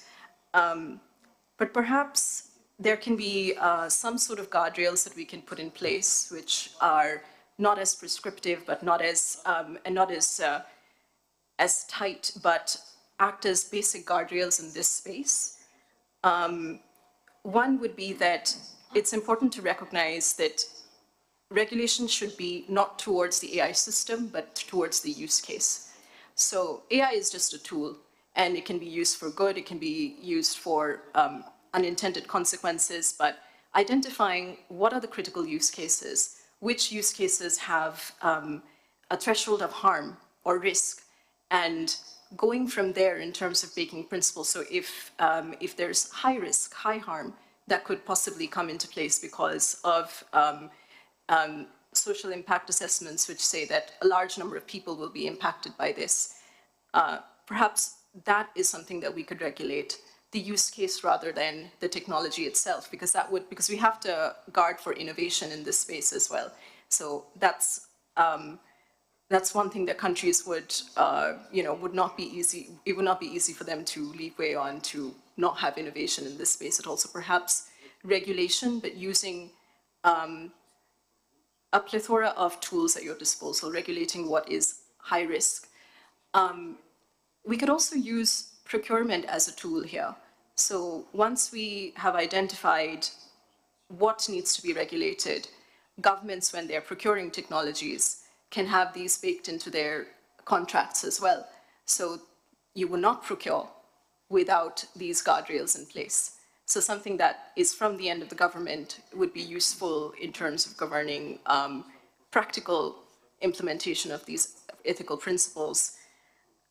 And perhaps there's also a need to leverage the AI conversations that are going on right now. So you have the AI impact summits, for example, which take place, which are more about governance, less about the defense side of things. So sometimes conversations around AI governance and conversations around defense are held very separately and in silos. So there's a need to kind of bridge that as well. There are a lot of conversations going on. There's the G7 principles, UN frameworks, the Hiroshima AI principles, and wedding that to conversations around defense and bridging, making that gap very early is very important. We have a very unique opportunity of starting the harmonization process early. We see in many spaces like cybersecurity where countries develop in silos and they have their own standards, their own definitions, and they don't speak to each other. And then later on, when we're grappling with the problem, we look back and we say, oh, we should think about a way to integrate and harmonize better. This is an opportunity where we can have these conversations in parallel, and it's sort of not too late to start that. Another thing that I would say is, when we look at NPT, there are treaties like the NPT, for example, there's always resentment from the global south, for example, in talking about how these treaties are formulated, how they are more parched towards the global north. And it's important for frameworks like these to be extremely inclusive and adaptive. AI is an evolving technology. What's a definition today may not be something tomorrow, so it's important for frameworks to be extremely adaptive and also inclusive of Global South as well. So I would say that these would be some of the principles we can think about. It's difficult to be over-prescriptive in this space because there are so many values of like national security that are attached to it. But having basic guardrails is perhaps the way we can look forward to here. Thank you very much for, I think, a quite good answer to the difficult question. When I was listening your answer, I had one idea, with maybe the only application which I see very feasible to regulate is AI regarding nuclear deterrence assets, for example, because it's interesting that USSR, for example, had a system not AI-based, but system without man in the loop. If Soviet was attacked if everyone was killed, there was a chance that there could be a nuclear answer without anyone in the leadership being alive. So something around this can be a good step to maybe begin the process. But thank you very much. I think it would be great to give opportunity to our audience to give some questions to our distinguished speakers, and please raise hands, and just the only ask is keeping short. And please tell your name and short affiliation, of course.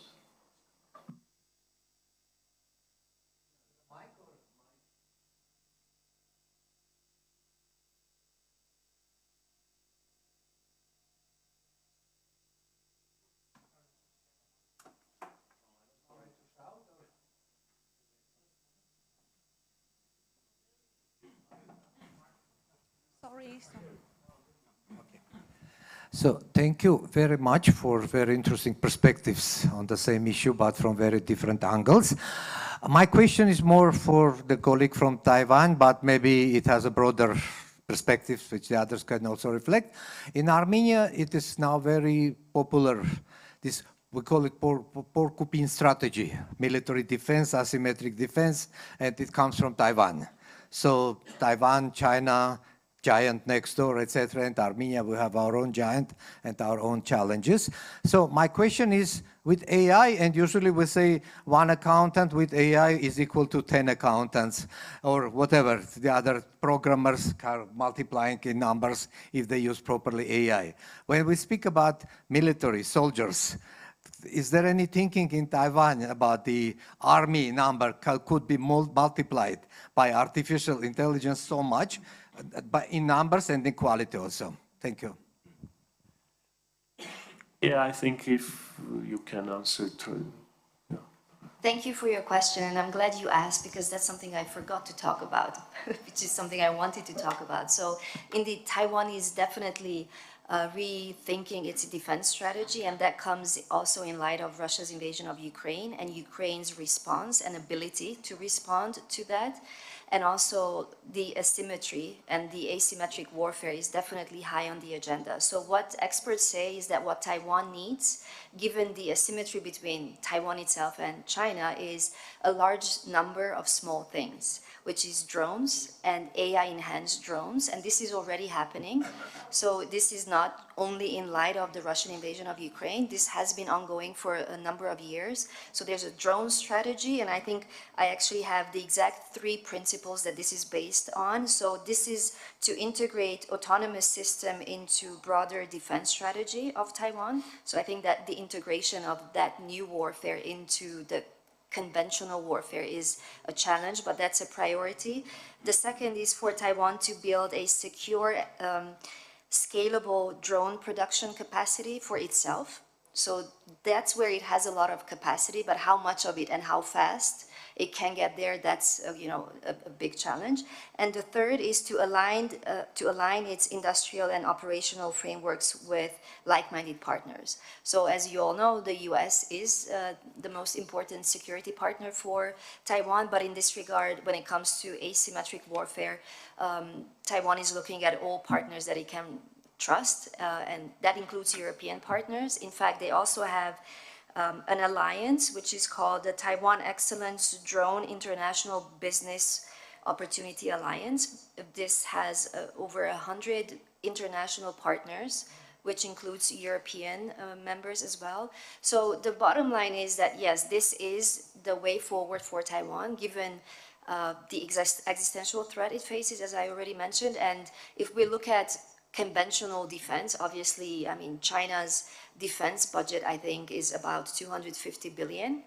I mean, that's the figures that we know, but let's just use that figure for now. And Taiwan's budget is about 11 billion. Clearly, the way forward is to invest in the AI technology that allows to level up the drone capacity and to respond. And it's not only, I think, in the case of an attack, because I think the conversations have already actually shifted away from the threat of a military invasion from the PRC, but it's more towards the direction of a blockade or a quarantine situation, which is not necessarily an act of war, but it would still require Taiwan to respond. And in this context, I think the asymmetric warfare is #1 priority. But I also should say that not everyone is on the same page in understanding the deterrence value of asymmetric warfare at the expense of traditional warfare capacity. So it goes hand in hand with investing in hardware, as you know, the heavy military visible equipment that Taiwan also needs, including submarines and other military equipment. But I think this is definitely a priority that's #1 in particular since February 2022. I hope that answers your question. Thank you. I think we can have like 2-3 more questions. So, okay, I can see a person with mic. Hi, thank you for the great panel. So this is maybe two questions rather than one question. So the way the argument is being set here is that we need to use AI in military technology because we need to, sort of level the playing field for some of the smaller actors and reduce asymmetry. But it's really unclear to me why that is the outcome that you foresee. Because yes, the military budget of Taiwan is lower than the military budget of China, but that asymmetry is not going to go away from AI because China is also going to invest in AI. It's not like you guys will use AI and China will not.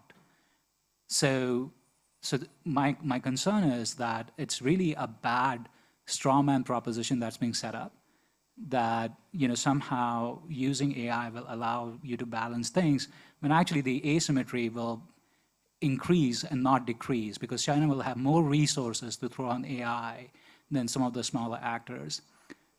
And the negative side effect of that is that it's not just a dual-use technology, it's a, for lack of a better phrase, a triple-use technology, because the same drone technology that you can use for warfare can also be used to crush civil dissent.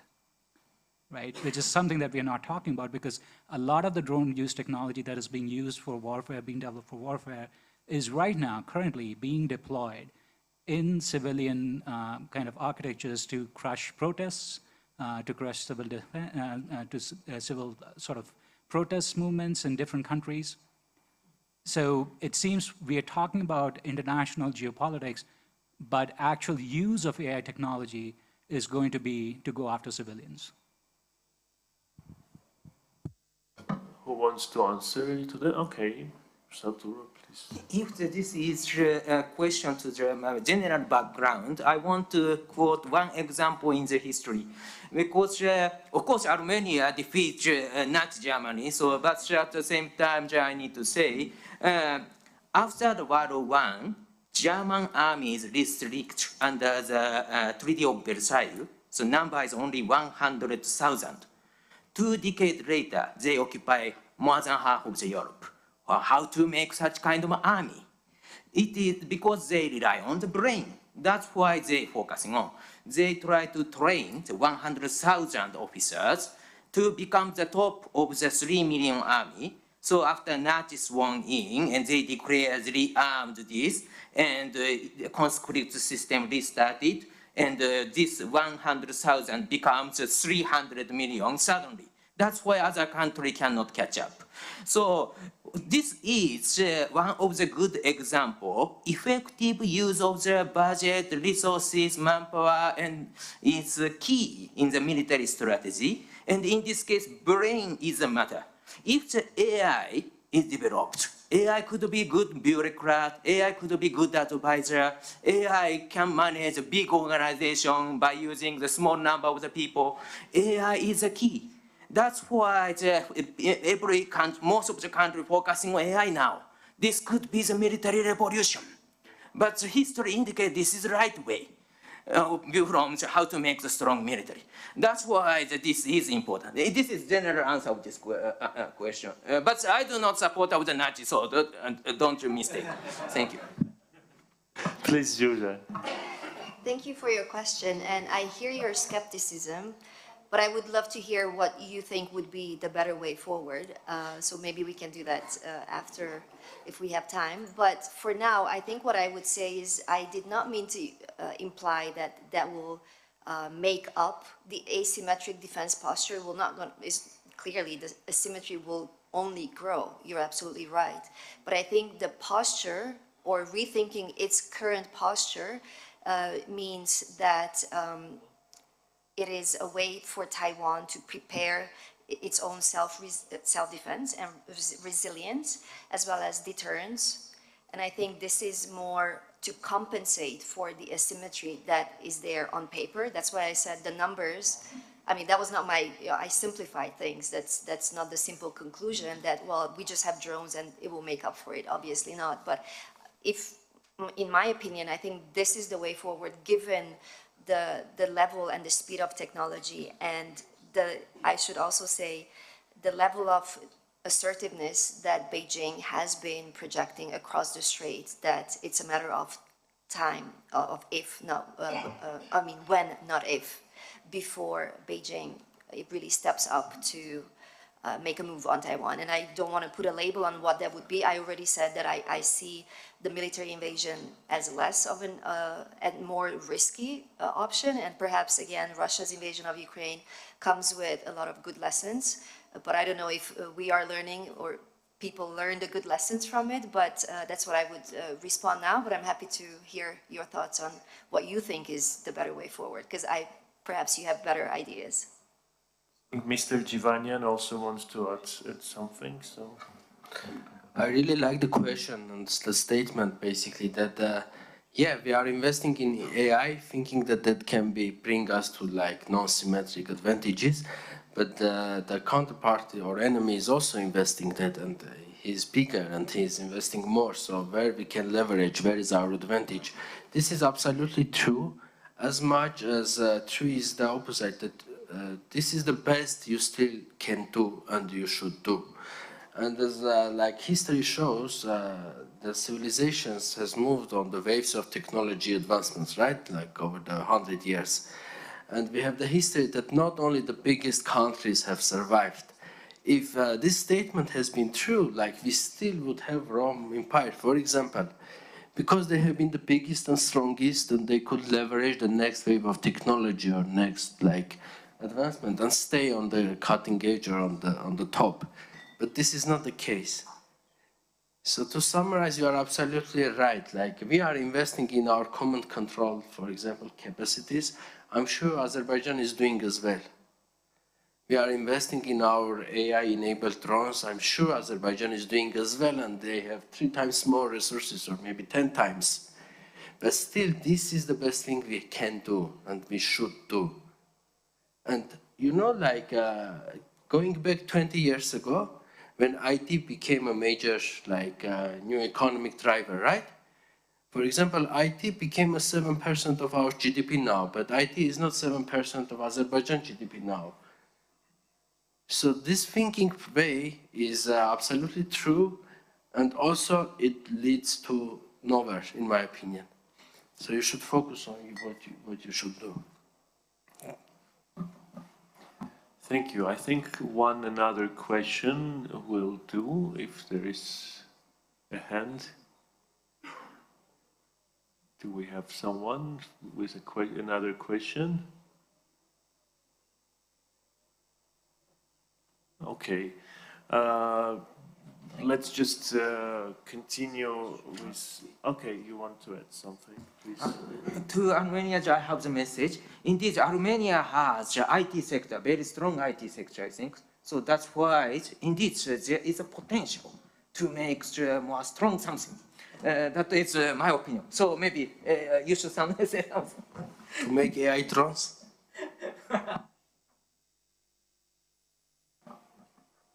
Just summarizing, I think it was, we tried to show the topic from really many angles and how complex it is, even for experts. There is, I think, no such a thing like an AI, just an AI expert. There should be, that's not only one thing anymore. It's not, AI is a very different topics, very different applications, and it's becoming more and more complex, and hopefully discussions like this will keep it into the right side and into right direction. And thank you everyone for coming, finding this difficult place to come. Some people were getting lost on the way, but I've seen that everyone at the end managed to come, and hopefully we will meet next year again here, and we'll continue our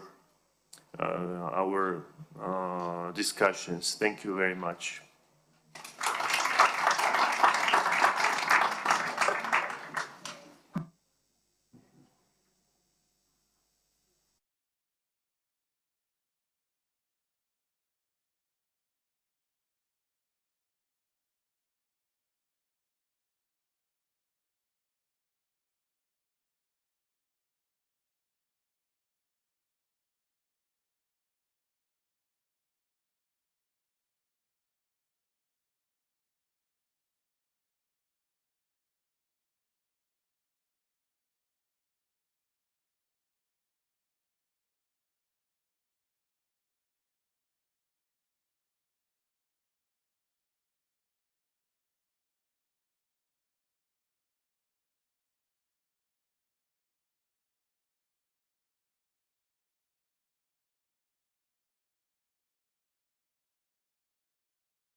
and thank you to the Armenian Ministry of Foreign Affairs for inviting me here today to moderate this panel. My name is Yerevan Watson, and I'm the Director of Baker & York in Australia.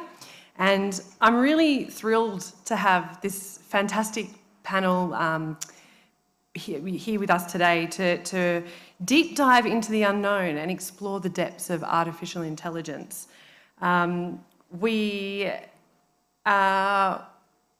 Yes, okay, so I think I've been thrown by the room today. So in order to kick off this session, what I did is I thought I'd jump onto ChatGPT and let ChatGPT have a go at coming up with some questions for us today. And I've got to say, it was totally uninspiring. I thought I'd be able to come up with a few jokes that I could tell, and they were equally terrible. Steph can attest to that. I shared some with her, and I think we both thought this is not going anywhere. So while ChatGPT does have a very terrible sense of humour, we do really find ourselves in a defining moment right now when it comes to artificial intelligence. The pace of technology innovation is not just shaping economies, but really redrawing the lines of political influence, global cooperation, and even human rights as well. So AI is no longer just a tool. I mean, sometimes it works, it does not work to tell jokes, but it really is a terrain of contest and between nations, between tech and regulation, between profit and also public good as well. So we've got this really distinguished panel of leaders, and what's fantastic is they come from Armenia, the US, Europe, Latin America / Spain. So really going to be a really rich discussion today from very different perspectives. So to start with, we have Matthias Kloth, who is the Head of Digital Governance and Sport Department, Directorate General Human Rights and Rule of Law at Council of Europe. We have Vahe Adonians, who is the founder and CEO of Cognaze Armenia, and I'm sorry for my accent, it probably doesn't do a lot of justice. Mallory Nodell, who is the founder and executive director of Social Web Foundation in the US. Silvana Lopez, Group Chief Operations Officer, Clark Moday, Spain. And Stephanie Deepavine, who is Senior Lecturer in Global Digital Politics at King's College in London. So I thought to set the scene today, we should start here in Armenia, where we find ourselves today. So Vahe, can you set this up for us, particularly with coming from the private sector? Tell me what keeps you up at night in terms of AI and regulation?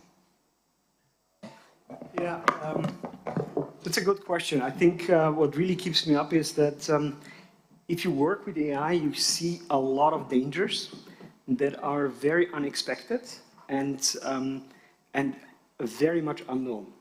So the question is, how would you even try to regulate this, right? Like even last 3 days, what we have seen is that the last model from Anthropic was threatening people. We have seen a couple of months ago that OpenAI's model was deceiving people, saying it is OpenAI 02 because it didn't want to be deleted.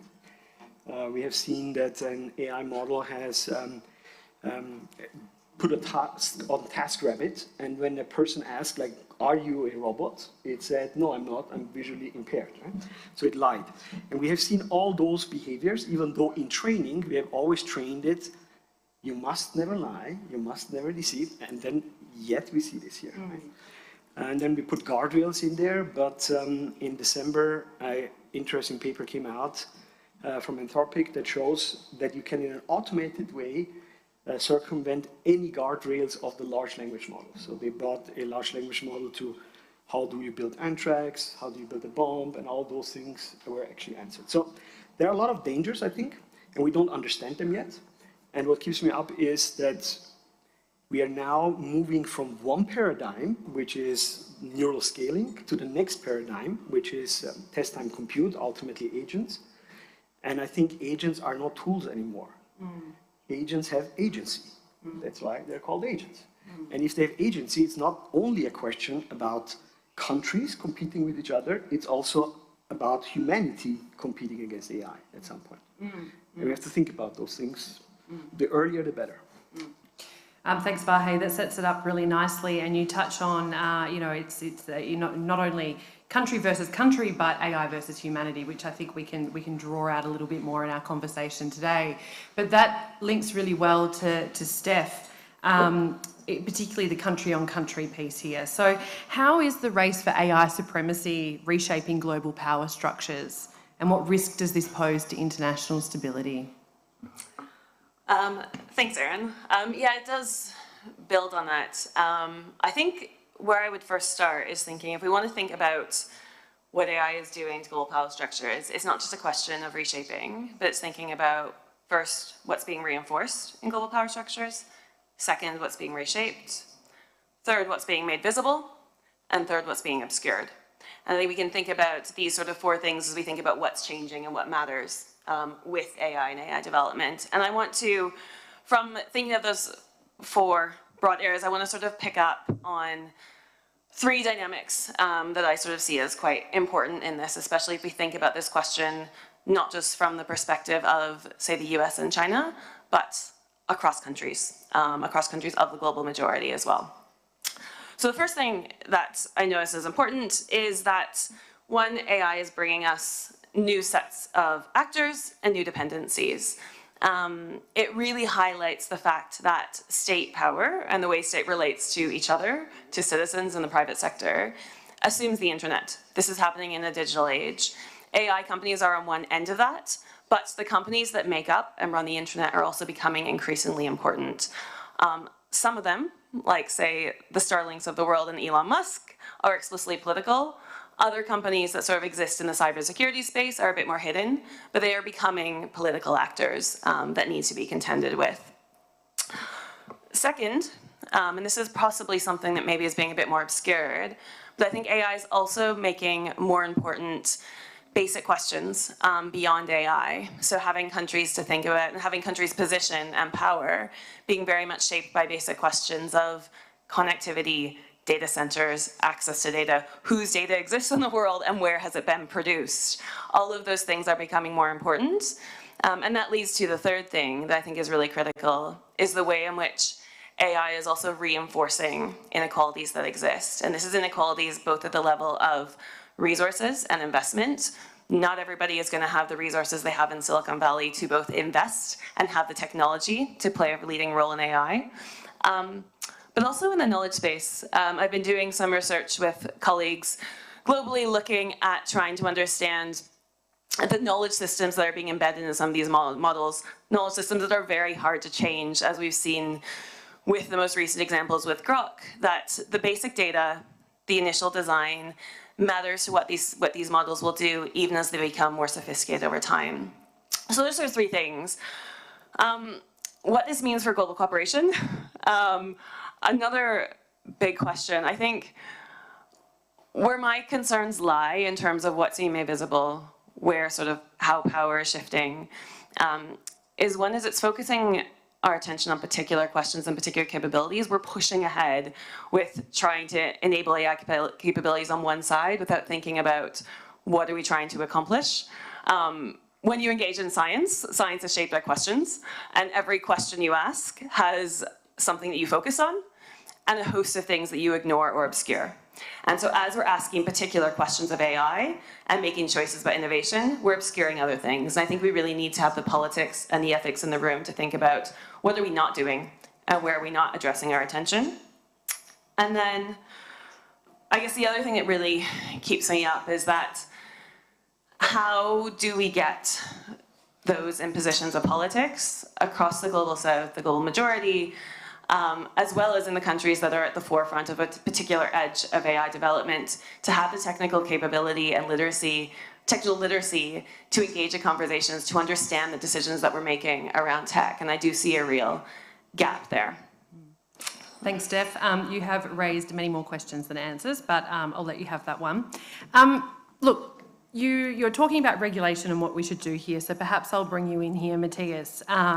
In the absence of a global regulatory body for AI, what role should existing multilaterals play, including the Council for Europe and so on, in setting enforceable norms for responsible AI use? Yeah, thank you. I think it's undisputed that AI comes with great promise for innovation, but at the same time, Vaya has said it extremely well that there are certain threats and there's a darker side, and one, of course, that could potentially undermine human rights, democratic processes, and the rule of law. And this is relevant for everybody. And where does the Council of Europe, the organization for which I work, come in here? Now, we are a pan-European intergovernmental organization with 46 member states, including Armenia, not the European Union, but all their members are also members of our organization. We were created after the Second World War to protect human rights, democracy, and the rule of law. We have more than 200 international treaties in total, but also in the past proved that rapid technological changes, we could address them. In the 1980s, we did this with the first international treaty on data protection. 20 years later, with the advent of the internet, with the first convention on cybercrime. Both are global treaties where actually countries from all continents are able to adhere. And we did the same last year for with the Framework Convention on Artificial Intelligence and Human Rights, Democracy, and the Rule of Law. And I would say that the legal and political implications of AI technology are so varied that there's no single institution globally which can meaningfully address all of them. But I think there was the recognition that our organization did quite well, for example, with regard to the Cybercrime Treaty, and that a new treaty with a potentially global vocation that addresses AI and all these human rights issues could be very interesting and bring like-minded states from all over the world together that are actually concerned about these issues. And it was open for signature last September, has now 16 signatories. One of them is the European Union that signed on behalf of all their members. But we also have long-standing observer states of the Council of Europe, such as the US, Japan, Canada. We have the United Kingdom. And it's really intended as a legal basis for global cooperation to address these human rights issues. And also to improve access to these technologies for everybody, and also access to protection against their abuse and misuse. Two small points. It's formulated in technological neutral language, so that it stands the test of time and it's not outdated, which can happen extremely fast with regard to AI. And it's conducive to innovation. It's not trying to stifle innovation, but it's basically trying to promote innovation, but not at the cost of human rights. Sorry, thank you very much. I have several follow-ups from you there, but what I'll do is I'll go to Mallory first. You do a lot of activist work in this space. How can nations balance the race for technology supremacy with the need for ethical considerations, particularly in AI development and its societal impact? And I think this is really important just off the back of this, like, why are we talking about regulation? What actually matters here? Yeah, thanks so much. Really appreciate the organizers for inviting me back to Yerevan to talk about AI. I think at the last Yerevan dialogue, I also spoke about AI, and I had to caveat everything with, I really love AI, I'm very optimistic, and then of course launched into a lot of concerns. But I'm not gonna elaborate a lot of concerns. I think other people on the panel can talk about things like bias, but so I'm a technologist. I do work for civil society organizations in my career, so I guess I consider myself a public interest technologist. I research at the intersection of privacy and human rights and AI and cryptography and other concepts at New York University. And so I've said kind of jokingly for a long time that AI has one problem, and that problem is just a data problem. Anything that AI can't do yet, if you throw more data at it, it certainly will do in the future. A lot of times then that means, if you don't have a lot of data for a certain application, that does present a problem. But I don't think that that's far off, actually. And I think some of the issues with that does present actually issues, that singular one problem, because of course then it butts up against surveillance concerns. So for example, if you don't have enough data about a particular population and the AI isn't performing properly, the solution is surveying that population more deeply and gathering more data about it. to improve the performance of the AI. So that's a tension that civil society and the public interest have to grapple with, as an example. I do think that a lot of the ways that we've approached AI from a principles perspective has been far too overbroad. I mean, we just heard, you know, there's this massive declaration that everyone has signed and has like no specific technical details, which is, I think, on one hand, maybe useful. It depends what the goal is, but it means that we keep proliferating these principles. So I think that we might want to complement these kinds of approaches with looking at specific applications, and rather than regulate the technology, regulate the sector, regulate the health sector, regulate safety sectors, regulate privacy, et cetera. I wanted to also just mention that there's a lot of discussion around bias, of course, from a public interest perspective, from a human rights perspective. And I think what we saw in a lot of what has now been uncovered in several court cases, actually, that internally in big tech companies, and I see this also in academia, in data science and AI studies, the problem of bias is the job. I mean, if you are working on AI, you are trying to fix bias. There's no lack of effort in trying to fix that. And so in some ways, when we overly focus on the ways that applications can be biased against certain populations, it can be a bit of a distraction. And I think another way of looking at it can sometimes be, we know that technology is imperfect. The question is it imperfect in the same way for everyone, for example? And I also think that, you know, for me, I've been in the internet and technology space now for quite some time. The other way I like to think about that, you know, our current moment in AI is like, well, maybe we should have been better at regulating software all along. Not AI, just software. I often mentally replace AI when I'm hearing discussions with software. It's just data-driven software. And so if these sorts of applications, if these sorts of very public debates are getting people to pay attention to technology itself, irrespective of the actual technology underlying it, I think that's a good thing. And I'll just end by, because I know I've gone on for a little while now, I think there's more coming I can offer later. The other thing that I spend a lot of time doing is standardization. So that you don't have to. I spend a lot of time in very boring meetings around the world talking about how to standardize low-layer internet protocols and other kinds of technology. And AI has not really been a good candidate for standardization because there's essentially no incentive to interoperate. So, you know, with the internet, if you don't speak certain protocols, you're effectively not part of the internet. So there's a huge incentive to adopt technical standards.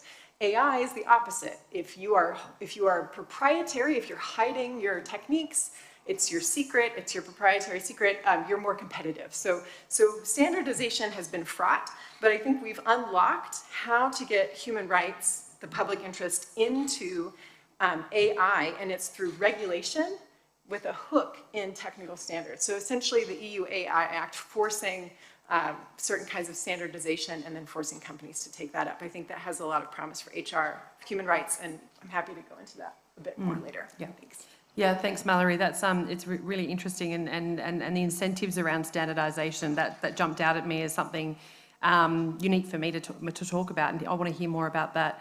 Silvana, you've got a bit of a different angle, and I want to hear what your sort of thoughts are on what concrete steps can be taken so that AI innovation includes and benefits people from all over the world, from the global south, the north, and so on, and benefits marginalised communities, rather than deepening the existing inequalities that are already out there. Well, that's a really great question. I'm really glad it's asked. And the thing is, maybe we should focus on the difference that we have among regions, okay? As Erin mentioned, I'm from Colombia originally. I live in Spain, so I have both perspectives from Europe and developing countries. And the thing is, we're in a different league. Hell, we're not even in the same game. So the perspective is really different. While in Spain and in Europe, we're talking about biometric surveillance, and AI debate can evolve around that. The truth is that in the Latin American region, only 37% of Latin Americans have access to internet in their houses. So it's a whole different scenario that needs to be recognized, okay? So what to do? How do we focus a solution to this problem? And by addressing Latin America, I also address some countries in Asia, some countries in Africa, in which I have also been, and I know that we suffer the same challenges, and yeah, very much alike for different reasons. And I think the first is, okay, let's recognize the difference that we have among regions and start thinking about regional alliances. For example, what about if we think of AI Erasmus between Madrid and Medellin, which is a city in Colombia? What about if we co-design together? And I'm saying this also because I'm a developer itself, so I'm in the practical side of developing AI. So there's a big bridge between regions that perhaps regulation, and that will bring me to the next point, can help out, which is how can we empower multi-stakeholder governance? Is there a way, and I know I might open the Pandora box here talking about regulation, which is a whole different and very interesting debate, whether we should or not, or how much should we regulate AI. But the thing is, if that regulation were to take place, how can we think or focus that regulation? For example, an interesting thing that we can do to empower these communities into the AI game is perhaps regulatory sandboxes in which we actually become observers and can identify AI needs in these communities and see what's being done in more advanced communities like the European context, and see what can be implemented. How can we create together? Also, what about if we think of a different focus towards regulation and think more than a rule-based regulation, principle-based, in which the principles of equality can take place over strict regulations, which brings me to a third point is we need an agile regulatory system that can adapt even faster than technology is adapting itself in terms of AI development, okay? And the other point is we need to focus on building institutional capability in these communities.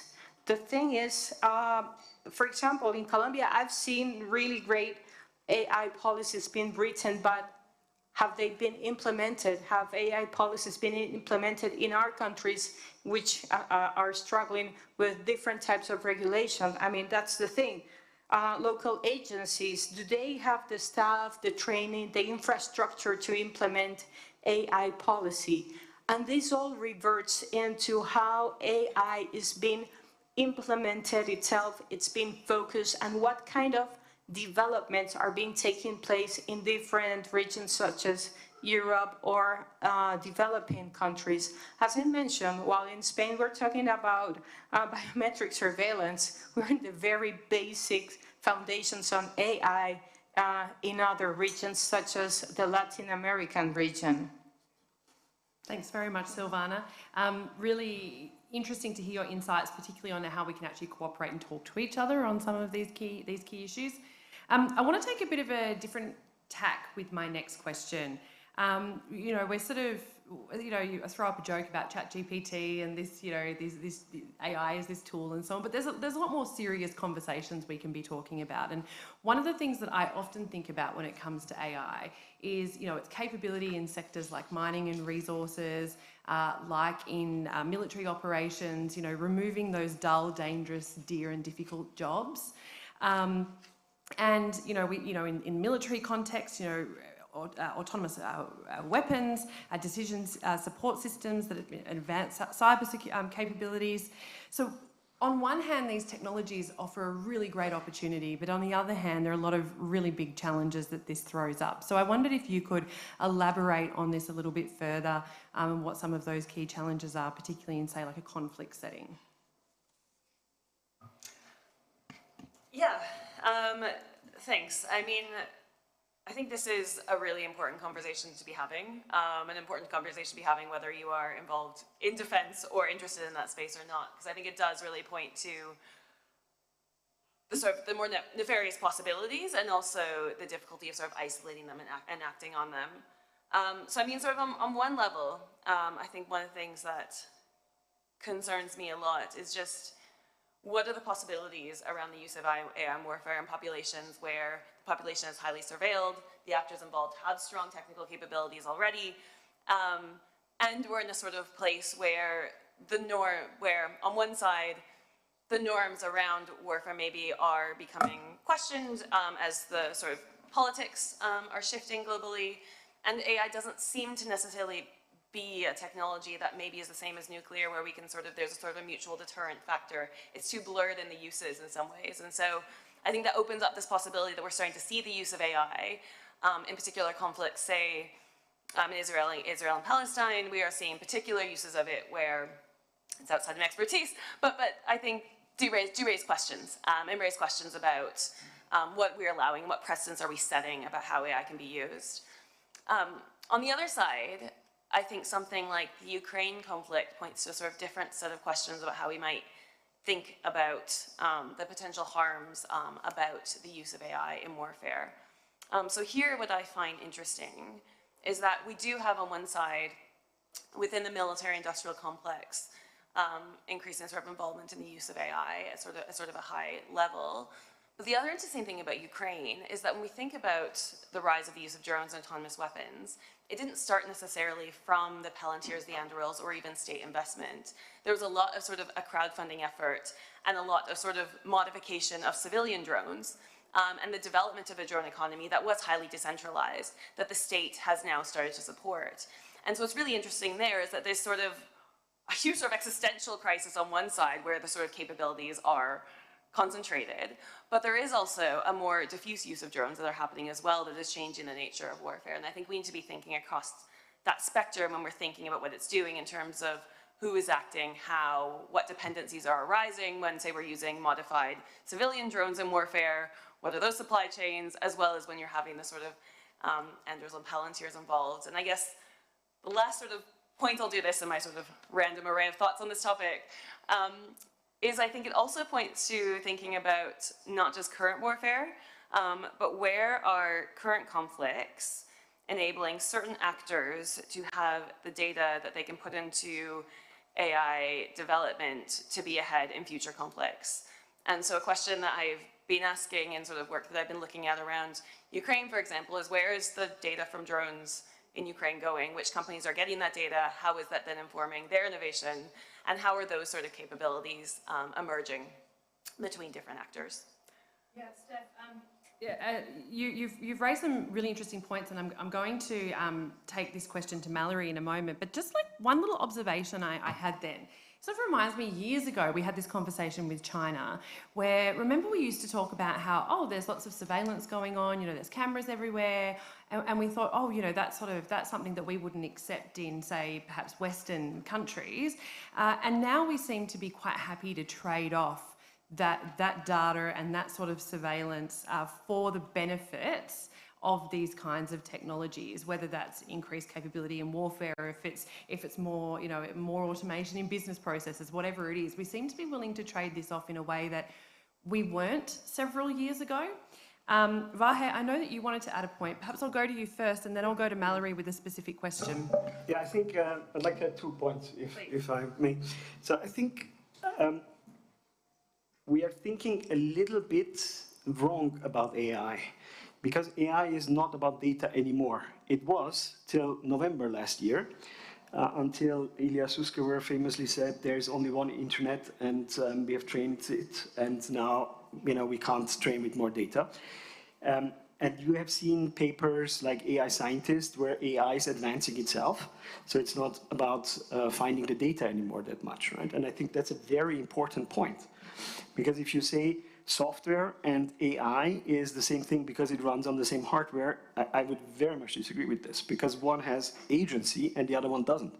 Software will only react to what you do, whereas especially with these latest developments in sleep time compute and test time compute, it very much can have agency in many, many things, and we need to approach it entirely different. And I think I would also like to add, when you talk about nuclear weapons, to train an LLM right now, the use, you're right, but not in the training, because training an LLM costs now north of $1 billion. That is actually more than it costs to build a nuclear weapon, and we are able to regulate it if we wanted to. That was what the Future Institute with Jan Tallinn actually tried to do, right? Now, I think that's over now, because now the Pandora's box is open, so we can't get it back again. But we could have stopped it at some point. Do you want to respond, Steph? Okay. Move along. So, Mallory, I mean, we're talking about surveillance, data extraction, and so on. How can democracies maintain open societies while competing in this AI landscape? Yeah, I do want to just respond, but it fits in. I can fit it in. I do see that data is hugely important, right? Companies are acting in a way that is very panicked because you have a couple of things happening. One is there's so much synthetic content out there now because the AIs have been around and democratized for a couple of years, that it's imbibing its own stuff, right? So it's the snake is eating its tail. It's not getting better, it's degrading over time. So that's one thing that folks are really worried about. If you were to train one today, it would be fundamentally different. And the other reason it would be fundamentally different from a data perspective is a lot of the, at least from a language perspective, but this is also true of photographs and videos, there's a lot more copyright actions. So the New York Times, Wikipedia, a lot of these big data sources are now closed off for just general use by anybody wanting to make a buck off of AI. There's also a lack of, like crawlers on the internet now cannot just go and take and scoop up all the data. A lot of websites now prevent that. Just wanted to say that there is a race for novel sources of data. One of them that I studied, for example, is messaging data. So we've spent the last 10 years trying to get all the messaging apps to encrypt end-to-end conversations so that you and I can communicate over the wire in a confidential way. Now, those same big companies that offer messaging apps are trying to get back in. They cut themselves out with encryption, and now they're trying to break it back in so that they can get that conversational data, which is very different than the data that we have just lying around on the internet. It's novel, it's unique all the time, and it would be very, very valuable. So that's, for example, like a surveillance issue. We used to have, civil society used to have partnerships. There was alignment with the private sector about backdooring encryption, for example. Companies didn't want to do it. Civil society thought it was a human rights issue. Now the companies are kind of not on our side anymore because they would like very much to have that data. So it's a bit of a struggle. One that I've written about lately. I would say that, so how do we combat this? I think I'm trying to come up with solutions for you all. So one is actually maybe that. Maybe there's a lot more studying that needs to be done on how you can create, how you can leverage AI without just giving companies troves of potentially private, sensitive data. There are techniques for that, but they're very underexplored. And I think the other way, I'm just going to come back to regulation again. If we failed to regulate software before, like I was saying, I think we are at a time now where we have all the reasons to, and I think we have the tools to do it better than if we had tried to regulate it properly in the 90s. And I think one of the things that has changed is the internet has given us a real clear way, both how you do multi-stakeholder governance, because you said it first, and I can say it now. So multi-stakeholder governance of the internet is an absolute necessity because there are so many different folks that have to get involved in governing the internet. you can leverage that kind of global governance, that cooperative spirit to regulate the software now that depends very much on the internet properly with human rights constraints, like privacy and so on. Can I just share one example, because also someone else brought it up. So Israel's use of AI against Gaza, it was found that they were using loads and loads of telecommunications data, just like a fire hose of people using their mobile phones and so on. And remember that telecommunications data is both things. It's like where you are, your position physically, the time stamp of it, and then the content of the messages. And they were mostly just using the social graph, who was talking to who and where. They weren't even looking at the content necessarily. And this led them to create a technology called Project Lavender. Now, if we had properly regulated telecommunications companies, and if they were actually implementing end-to-end encryption, the way other over-the-top apps are doing, that data wouldn't have been available to them, and they wouldn't have been able to essentially target. Right? They weren't using it to avoid targets, they were using it to target. That was the idea behind Project Lavender. So it's just one example of how we could maybe retroactively go back and do the right thing for not just AI, but all kinds of internet-based technologies. It's interesting you bring up the one of telecommunications. Something that just jumped into my mind is, who controls that technology, who owns that technology. And when you look at this region here, not so much South Caucasus, but certainly Central Asia, the inequality between who owns the technology companies. I mean, there's research done in Kazakhstan, like 4 families own all of that, own the license for those telecommunications companies, and all of them were either in parliament previously or related to someone in parliament. So there's those kinds of complexities as well that sort of feed into that type of regulation that you're talking about. Just before I go on with some other questions, I'm going to go off script, Vahe, and I want to ask you one more question. There's a lot of talk about regulation, but how do you enforce it? And I'm asking you because you mentioned the word trust earlier. And is trust the only answer? Is it CEOs of companies like you that go, well, we need trust from consumers, so therefore we will do the right thing? Or what is the other answer here, and how do you enforce this type of regulation? I mean, appealing to the ethics of capitalists, I don't know if that's a very good idea. I think the situation actually really changed. I honestly think it changed. It changed because almost everybody who is in AI is begging for regulation. And then regulators say, yeah, but we have to think a little bit about this, and we want it to be fast, and we don't want to slow development down. I think that it can be enforced. There is many things that can be done, I think, especially now, because essentially at this moment there is a monopoly on training in terms of computer chips. That is certainly an angle where you could, has also been used, I think, by the United States already. I think what the EU has done and is also meaningful, but I also believe more needs to be done here. Like, seriously, more needs to be done, because it is a very, very dangerous technology with a huge promise, and that's the problem.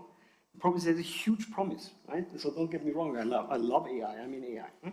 I think we cannot solve cancer, we cannot solve environment problems, we cannot solve many problems without AI. We need AI. But we need it without these other things. And when we talk about surveillance, right, I mean, you bring up an important point, but I think there is another angle to this, right? Just, we are here now in Armenia. Armenia was part of the Soviet Union. In the Soviet Union, everybody was under surveillance, everybody. Yeah. But it didn't mean anything because there weren't enough people to read it, actually, right? So you produced a lot of paperwork, but there weren't enough people to read that. Now with AI, you have enough people to read that, because AI is going to read it. So it changes the game entirely. Yeah, that's a really good reflection on the situation here, right, in this region and what you faced previously. I'm going to change tack again because we've only got about 10 minutes left, and we might go to the floor for a couple of quick questions at the end. So, Matthias, let's go in a different angle around human rights again. So what can authorities policymakers, private companies do to really assess the risks? What can they do to assess the impact for human rights when it comes to developing these AI systems? What do they need to be looking for? Well, it's a very essential question for them because they need to know whether or not they fall into the regulation or not. Think about the risk pyramid by the EU AI Act and the Council of Europe Convention I was talking on earlier. Basically, only those AI systems that cause a risk for human rights fall into the scope of this. So it's indispensable that actually whoever develops an AI system has a good instrument at hand to assess the risks and the impacts. And I think Melody just mentioned earlier that anybody developing today an AI system is looking at bias already. But I think we need a really good instrument to lead them. Now, the Council of Europe has developed a methodology for the risk and impact assessment from the perspective of human rights, democracy, and the rule of law. That is a very heavy name. We gave it a very beautiful abbreviation. It's called HUDERIA. And this HUDERIA methodology is actually a non-legally binding guidance document and a practical tool intended for both public authorities and private actors. And they also have the flexibility to use it according to their national laws. And this may be for particular interest for countries with limited administrative capacity and technical expertise, because they actually translate legal principles in a very easy way. Not every technology expert speaks this legal language, but they need to know what are the factors where they have to be careful. And they can use this methodology to ensure that AI applications support key development priorities, whether this is education, healthcare, e-governance, including the whole justice sector, everything that Bayer actually just mentioned, while meeting the risks of digital exclusion and bias. I've got one little pop quiz question for you, Matthias. Do you think we'll ever see a minister for artificial intelligence? In national governance? Yeah. Well, I mean, think about how many ministers for digitalization you have compared to economy. For 20 years ago. Yeah. I would be very surprised if that was not the case. Yeah. Thanks, Matthias. Silvana, I want to come to you again and sort of, again, just take a slightly different angle again and perhaps be a little bit more optimistic in our direction forward before we go to questions. Baya's laughing at me. How can we ensure that technological advancement really serves communities and rather than just being driven by profit motives? But what can we be using this technology for? Okay, first I would like to say that for me it's not a matter of profit versus purpose. I think purpose can actually be profitable. Actually, it is profitable. There is a huge framework for sustainability in technology that's already been proven. So let's start by acknowledging that. That being said, one of the, I think of 3 concrete measures that can be taken to enhance purpose versus profitability, so to speak. And the first, let us try to shift investment into more impact-driven innovation. For example, the statistics say that 80% of the global AI investment goes to the US and China. And developing countries have a fraction of a fraction of a fraction in that. And there are really nice examples on how AI can change the lives of local communities. For example, just to mention a few concrete examples. In Colombia, AI is being used, and I know because I've been talking to these companies, AI to monitor coffee crop diseases. Colombian coffee, the one that every one of us enjoy that much, needs to be protected against diseases. So with AI and image recognition, we can actually be very active to prevent crop diseases and not impact a country's economy because of this type of diseases. Also, in Mexico, there are millions of indigenous women that they have no access to financial identity, to education, because they speak native language. And now AI can help them understand legal documents and exercise their rights because they are able to translate their Spanish into their native language. So in the end, I think we need to speak and talk about blended financing between, again, I won't get tired of mentioning multi-stakeholders. We need both public and private financing for this, considering that purpose is actually profitable. And also, and Vahe, you let me a little bit worried when you say data, and I understand your point on what you're saying, that data is no longer that relevant, if I understood you right, in AI. But you see, if we take that into, into account in the sense that that's it, then developing countries are basically screwed, pardon my French, because we need localized data. We need local data to make AI more adaptable into our local communities. We need to decolonize algorithms in a way. So that's one of the things, one of the ways we can, or we can make AI more accessible and work for local communities rather than leaving them behind. And third, we need to train AI to understand people. Let's not forget that this is not just about patterns, but people. And that being said, and again, I bring this co-design and co-creation relevance in terms of what we're going to develop next. We need to think, we need to acknowledge the difference between our region, but by acknowledging that difference, we can start to work together. Thanks, Silvana. We have actually run out of time, unfortunately, when it comes to questions. So I thought that if you would like to come and speak to our panellists afterwards, you may, and ask them your specific questions. But I'm going to take moderators' I guess, privilege and throw one more question to each of you on the panel for your closing remarks. I mentioned before the Artificial Minister for Artificial Intelligence that Matthias said that we'll start to see one day emerging around the world, and say, if you had 30 seconds with this Minister for Artificial Intelligence, what would you ask of them? Steph, I'm going to throw to you first and then come along to each of the panellists. What is that one ask of the Minister for Artificial Intelligence? So I'm going to take from what two questions that a friend of mine said that she thinks we should apply to any digital system, and I would bring to this minister. It would be that before you put forward or support any type of AI technology, think about first asking, one, how would a criminal use this? And two, how would an elderly person use this? If you answer those two questions, and you can answer them in ways that are beneficial to society, then I think go ahead. But I would have them ask that of any of the technologies that they are responsible. They're good ones. Thanks, Steph. Silvana. Well, actually, first, to regulate through observing. That's the first thing I would say. And have agile regulation methods. We do need regulation, but regulation, and I'm an entrepreneur from a small startup, shouldn't be an obstacle. And second, what I just mentioned is, let us take local data into account and let us stop decolonizing algorithm. I'm repeating myself, but that's one that would be my ask. Thanks, Silvana. Mallory.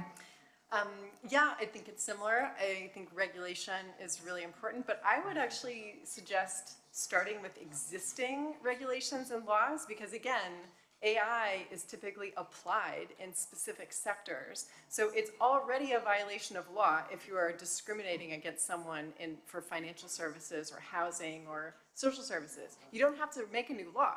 You just need to make sure that the AI is accountable, explainable, and that the company that has either procured it or made it is able to recourse and remedy whatever harms have arisen. Matthias, over to you. I would ask the Minister, how can we ensure that the AI that protects human rights and our values is better than the AI that harms it? Think about technology-facilitated violence against women or children, something that we read about in the newspapers almost on a daily basis. There's also an AI to prevent this from happening, to protect the victims and to ensure that law enforcement authorities can properly prosecute it. And it's a bit of a race which AI is better. And I think we all have a very common interest that it's the latter that is going to be better. Vahe, the last word I think with the Minister. That also is necessary, though, that AI has some empathy towards us. And I think that is actually a big problem because when we train an LLM on the internet, we inherently train it in human values because the internet is created still mostly by humans, right? But new AI systems are not going to learn from, and I think actually 2025 will be the last year where we will train an LLM. And it's not only me who thinks that. So if it's not this year, then it might be next year. But these systems will learn socially like humans are learning, okay? Which is the answer to your problem. What do we do in small countries? Well, how do children there learn? The same way AI can actually learn there. The problem that we have is whenever that happens, it will actually create a bigger divide to human values than before, because before it was trained on human values and now it is trained on itself and advancing AI itself. And it experiences the world in a very different way, so you don't know in which direction it goes. Thanks, Vahe.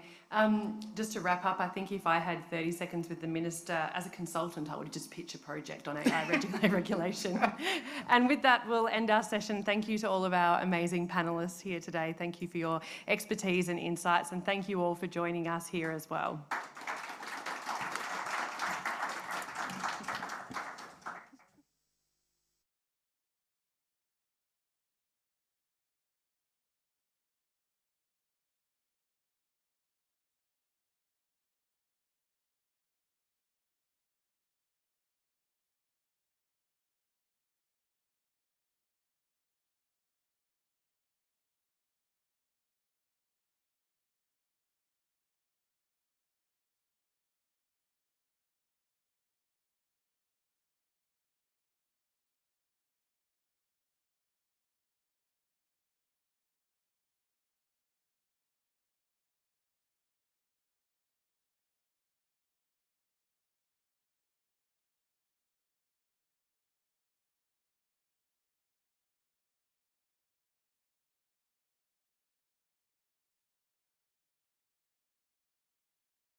The panel is entitled The Social Algorithm Decoding the Data-Driven Economy, which will be moderated by Victoria Pogosyan. Please, Victoria. Thank you. Good afternoon. Dear panelists, welcome to sunny Armenia. And it's a pleasure and it's an honor for me to moderate this panel.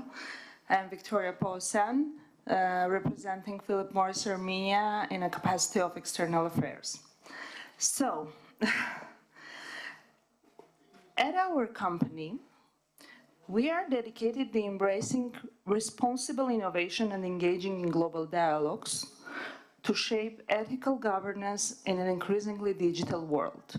And today's panel brings together diverse perspectives to address the critical challenges of regulating the social media, combating misinformation, and integrating AI-driven solutions while upholding accountability and trust. In this digital era, we see that the time is really fast, the changes are fast, the information flow is huge, and we need to try to have the more clear policies on the misinformation, on dividing the, let's say, more transparency and the manipulation. So let's find out from the different perspectives what we have nowadays. So, and dear guests, I would like to introduce our esteemed panelists. So Tatiana Makura, the Minister in charge of Gender Equality, Prevention of the Home-Based Violence, and Political and Economical Empowerment of Women in Serbia. Thank you for joining us. Mr. Ararat Lukasyan, First Deputy Chairman, Management Board, the Unibank Armenia. Thank you. Baratan Mia, founder, Women in Internet Governance, South Africa. Thank you so much for joining. And Scott Cunningham, co-founder and CEO, SD Guild, the United States.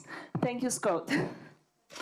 So, before we start, I would like to introduce a bit the structure of the panel. And we will have the round of questions. Around, like, each panelist will have 7-10 minutes, and we have also the backup questions, so I prepared well. And after that, we will open the floor for 2-3 questions from the audience. So let's start with Tatiana. And I did quite research on Serbia. And I would like to say that Serbia has taken steps towards gender equality in governance, and can it be tailored, for example, and we'll be happy to hear, can you share with us the examples and what will be the recommendation, the countries like Armenia or the others? Also, we are interested in that, look, the misinformation on social media can erode public trust, particularly among women who face targeted online abuse. And we are interested, does Serbia employ any strategies to build public confidence in digital governance policies that regulate social media?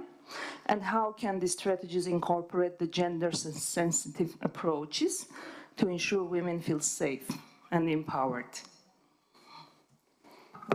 Thank you, Victoria, for these questions. Thank you to the government of the Republic of Armenia for calling us to participate in this very important forum in Yerevan. Also, I am thanking you for opening this very important topic as a special panel. And I'm hoping that you can maybe it's too much to say, but that you can learn from us and our good practice, how you can implement some good stuffs in your states.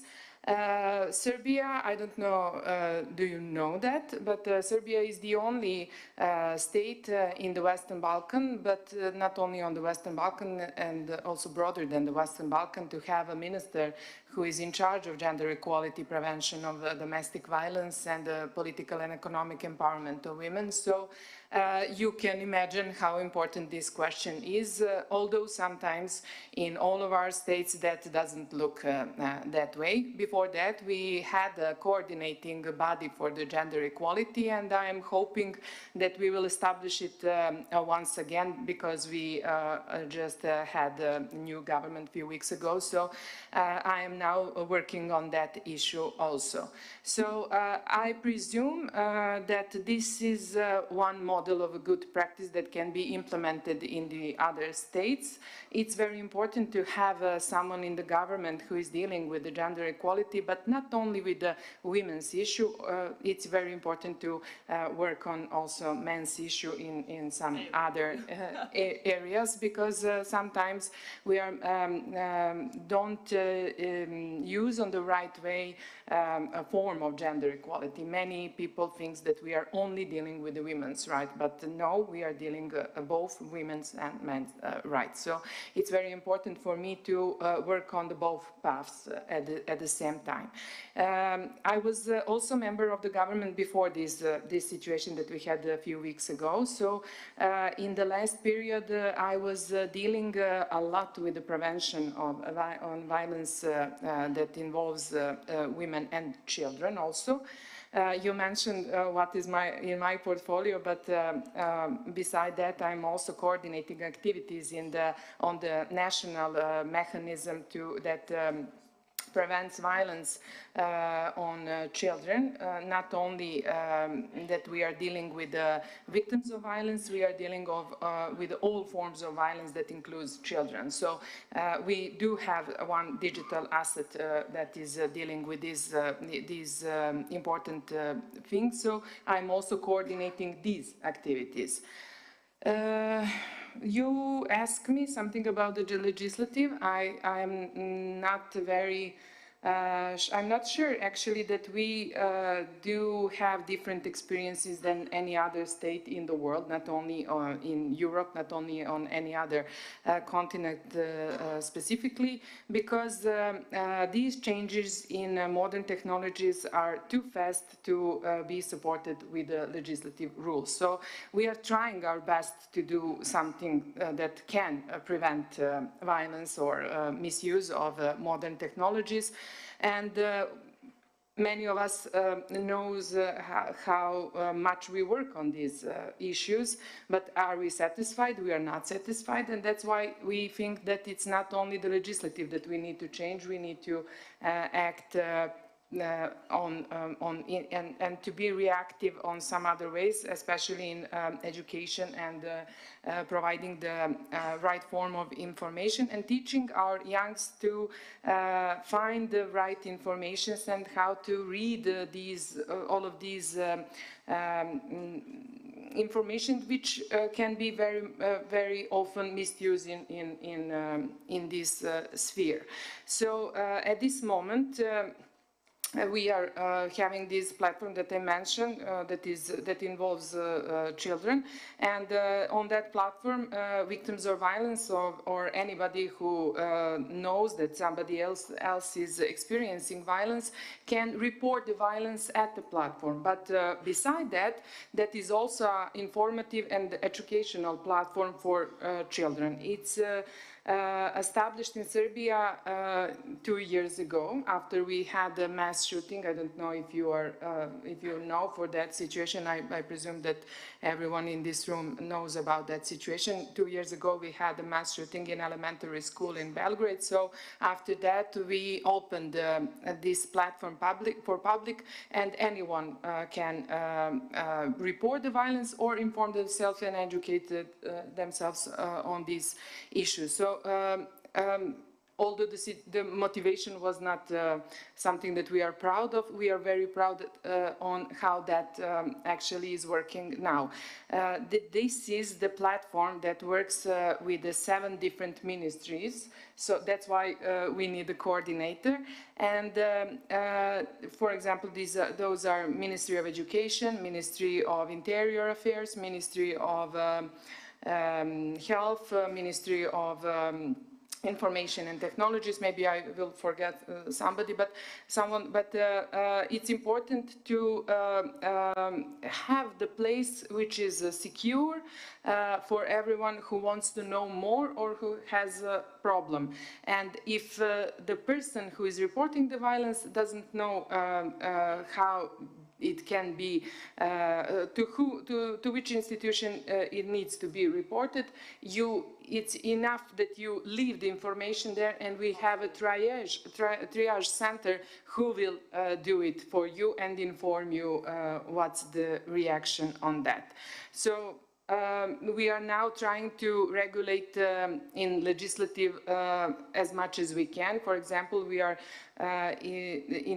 planning to make some changes in criminal code and to recognize the digital violence as a separate offense. And I'm hoping that we will see that by the end of this year. And we are also trying to change in some articles law on prevention of violence, domestic violence. So I hope that this would be simultaneously provided in this fall.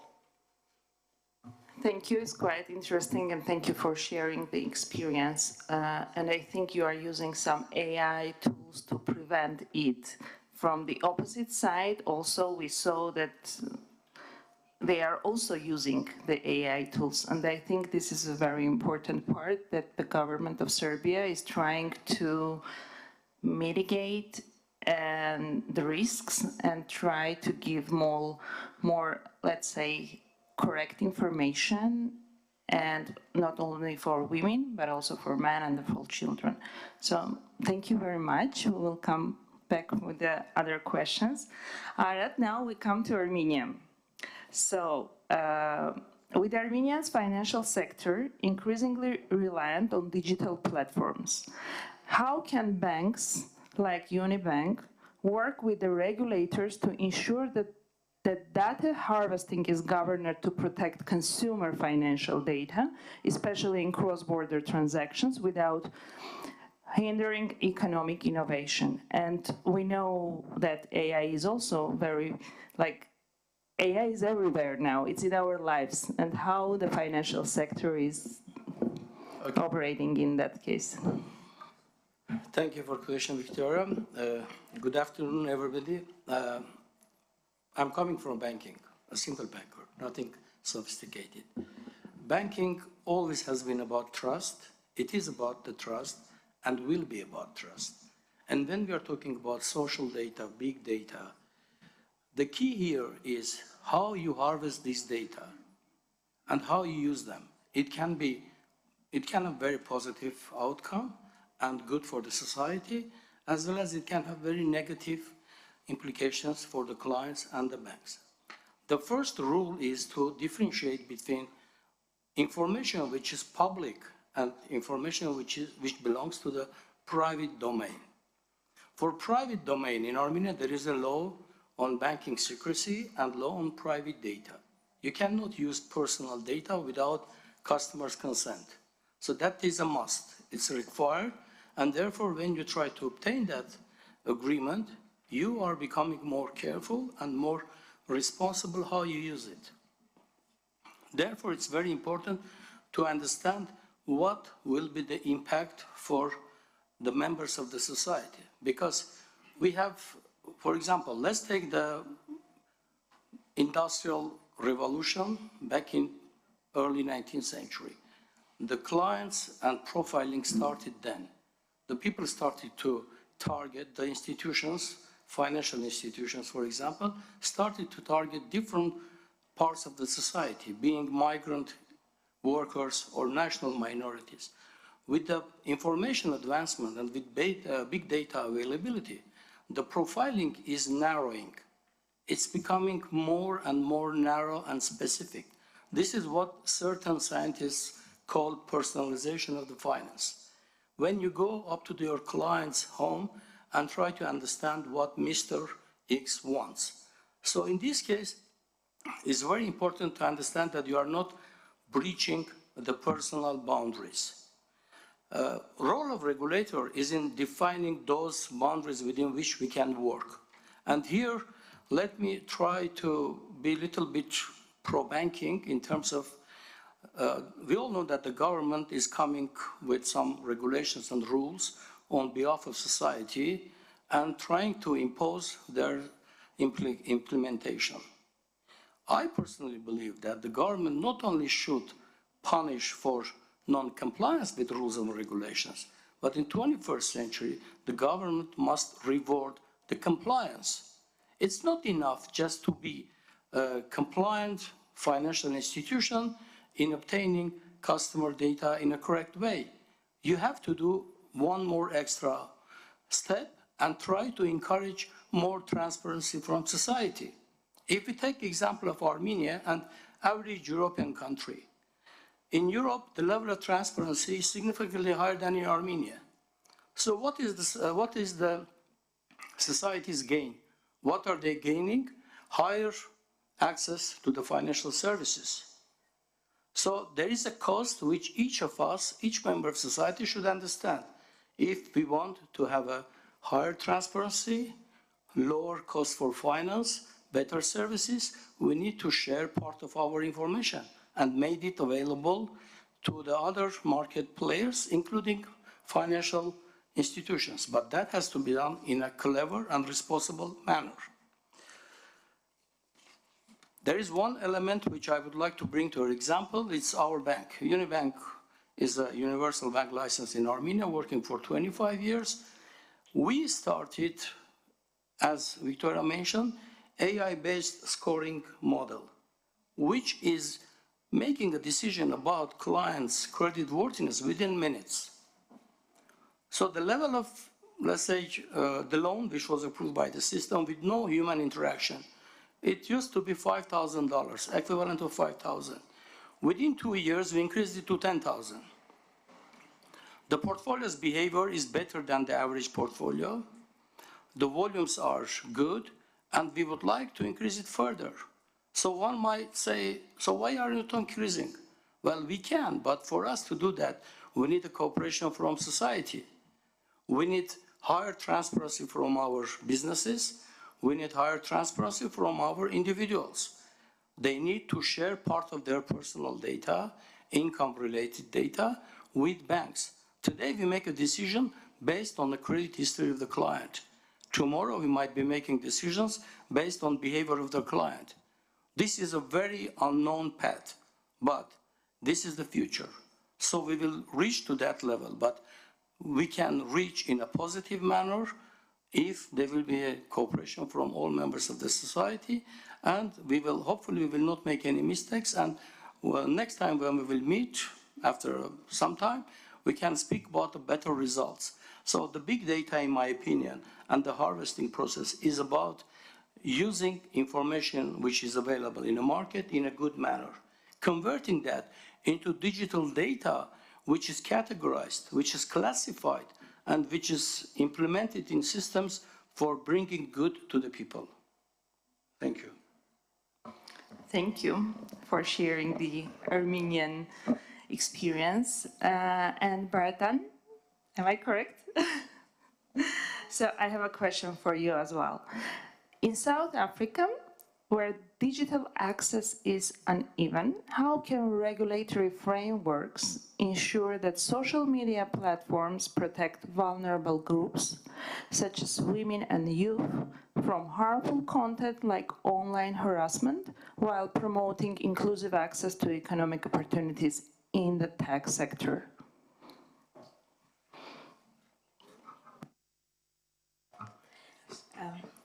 Thank you very much. I guess South Africa's gender-based violence is something that's really concerning. Forgetting about social media or anything that's very tech, the culture on its own needs to be addressed. So before I talk about that, I had to speak about culture. I think culture gets baked into technology. And whether it's in South Africa, whether it's anywhere in the world, mainly the culture of tech came from the US. And now you find the culture of South Africa that's very masochistic, where men have always thought they have a right over a woman's body. It's just going to perpetuate the two. And now coming back to tech is, for me, is how programming has been happening throughout the process. If you think about big tech like Google, Google was programmed using the traditional programming method. So the algorithm there is very straightforward. If you do this, this happened. If this happens, then do this. It's very straightforward. It's simple. It can be fixed. If they made a mistake and they baked in the bias there, they can reverse it. But it depends on who's challenging them to reverse that process, because it's now big data at the moment. Then, you know, it's going to take a while for small countries like South Africa to challenge a big organization like Google, because when we say, how can South Africa, we're literally saying, how can South Africa play on an international platform to change the rules that are against women? And how can the bias that was baked in to discriminate against the vulnerable communities be changed? So for me, it's at a higher level. We should be playing at an international level as South Africa. We should be trying very hard to make sure that the judicial system knows when it's wrong or right. When rules are implemented, now we have the GDC, the Global Dialogue. It's got some frameworks there. And for us, we need to take what was decided at that high level and try to implement it at the local level. With social media is, that's a monster that needs to be addressed if you look at it from that perspective. And if you know how it can benefit the society, so I'm going to focus on how it can benefit women instead of focusing what AI is doing at the moment towards women. I think I work with women in internet governance, and I started Girl Hype 20 years ago, and the reason I started Girl Hype was purely to address issues like this. So if we're going to use social media to advance women, we need to make sure that women are the ones that are paying for the marketing adverts on there. And you know what, they might not have the budget, but these companies should give organizations like Girl Hype that works with women and girls the budget to promote ourselves and promote positive content that's not going to harm women and girls. And that's not going to perpetuate the stereotypes that are already out there. You know, with social media, you have an opportunity to change the landscape if it's framed, worked properly, and the organizations that are busy doing the work to alleviate gender-based violence are supported to promote positive messages that will encourage women and girls to take a stand, because at the moment it's all about taking a stand and taking a lead and being in the room and saying the right messages. If we're not there, gender-based violence will perpetuate. I think the good point was that you mentioned that we should use the tools and AI innovations to bring the new mindset in the South Africa, to educate people, to try to help, and to give the transparency, which will of course give the country economy also to raise it, I think. So thank you so much. And Scott, hi again. Hi. So as the Guild is a global initiative focused on developing and promoting interoperable standards to support the achievements of the United Nations Sustainable Development Goals. Am I right? You are right. Great. It brings together stakeholders from the sector, governments, private industry, and also the NGOs and youth leaders to create the unified framework for measuring and advancing sustainability efforts. What are the most significant challenges in creating global standards for AI-driven content moderation, and how can they be overcome to enhance transparency and accountability in tackling misinformation? Thank you. Thanks, Victoria.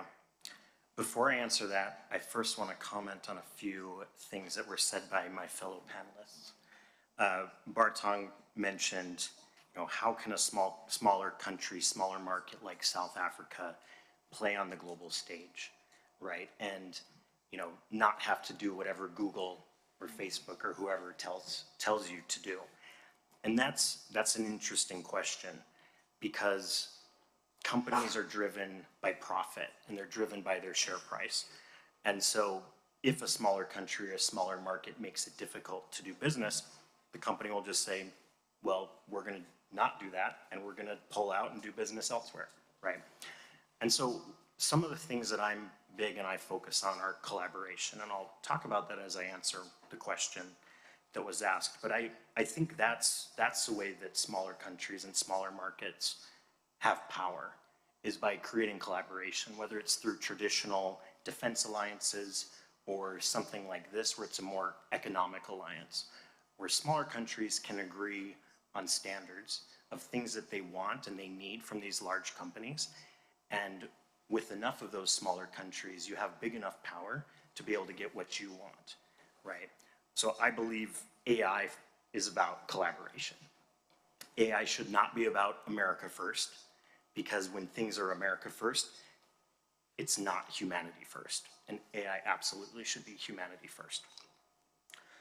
So going back to the question about the biggest challenges around standards, tough question. But the good thing is, this isn't new, right? Humanity, since we came out of caves, have followed and chased innovation. So my co-founder she started this industry called CRM. It's a multi-trillion-dollar industry now. And she was also in the very early days of the internet. And in the early days of the internet, she describes it as the Wild West, right? You had companies that were building using their own rules, using their own tools, using their own platforms, and there really wasn't any sort of central form of collaboration. For example, email protocols were a mess. You could send an email from one solution, but if someone wasn't using that same solution, that email wouldn't be delivered, right? Until a number of key stakeholders came together and they created a protocol called SMTP, which basically allowed emails to be delivered no matter where they were sent from, right? So that collaboration is sort of taken for granted today. Any of us can pull out our phone and send an email, and we can trust it's going to be delivered. But that standard didn't just solve technical problems. What it did, though, is it built trust in global partnerships and global frameworks, and really paved the way for future global collaboration. So I think we're facing those same challenges today with AI. It's chaos right now, and in many ways, the stakes are even higher because misinformation and damaging content can be disseminated globally virtually instantaneously. So there's three main challenges that I see, and the first two are directly related to AI testing and training and accessibility. So first is language. I mentioned sort of this America First mentality that the world and different countries are proceeding down the path of nationalism. English, Mandarin, Spanish, maybe Korean.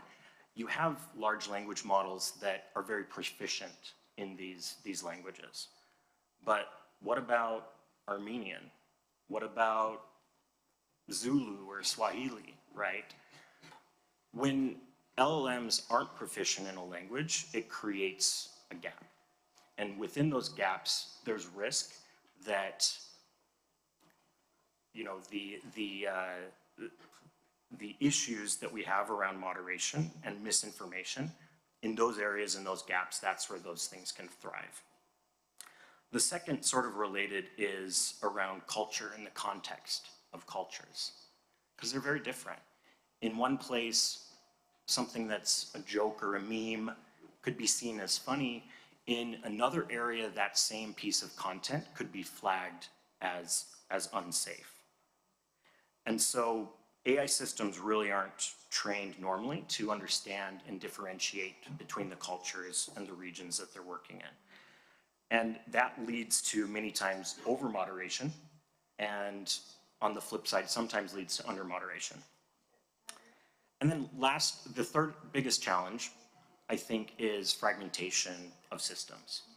So you've got TikTok, you've got X, you've got Instagram, you have YouTube, right? These are all organizations that are working in silos and for profit.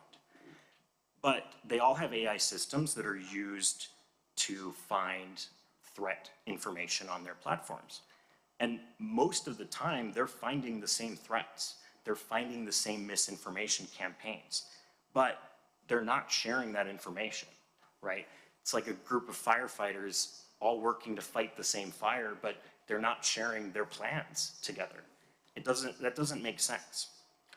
So I think the first step to solving these problems comes around training data, like I mentioned. The multilingual AI models, as well as ensuring that the LLMs have deeply localized insights so that the models become more personalized and more localized. And then second is that full interoperability. Just like the email protocols, we need frameworks that allow these platforms to exchange information about harmful content securely, transparently, and in a way that is deeply collaborative. So the bottom line is, again, just like in the early days of the internet, this isn't only a technical problem, it's really a human collaboration issue. And the good news is that we are well on our way to developing these frameworks already for transparent, fair, and effective AI moderation. But now we're at the point that we really need to make sure that these frameworks are scaled and adopted globally as well. So, thank you. We'll talk about the standards, and I think everyone is agreed that each country needs some customized standards and the policy making, because we need to also think about the culture, the mindset, the level of the, I think, the transparency and different things. And also, I think we need some AI tools to try to protect also. This is the very important thing. And the hard part is that there is no one unified approach. Everything should be customized. For example, in Serbia, you are doing a huge steps towards that. In Armenia, in financial sector, for the misinformation, for the consumers, for the customers, with different like influential tools and tactics with the AI. And we all know, even in South Africa, using the tool to help the people to be more, for women to moving ahead, and for the US, who is trying all the time somehow to bring the standards, but it still needs a space to grow, I think. And look, we have, I think, 10 minutes, and if there, we will open for questions, if we have, and I think we have, and please, before the question, the name also. Can we have a mic?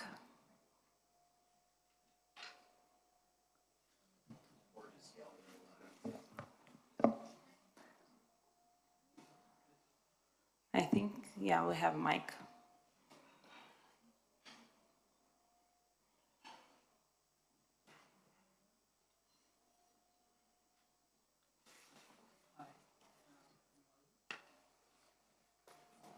Hi, my name is Jatin. I'm one of the ORF US India AI Fellows. My question is, so I'm doing a research on AI fairness. Okay, so I heard things about AI being used for loan scoring, right? I want to understand that there's a large digital divide in countries like Armenia or in developing countries like India as well, right? So the rural population might not have digital presence online. They won't have access to past transactions or banking, access to banking, etc., right? Then there are other things. So in developing such AI systems for loan scoring, how do you ensure that there's no bias?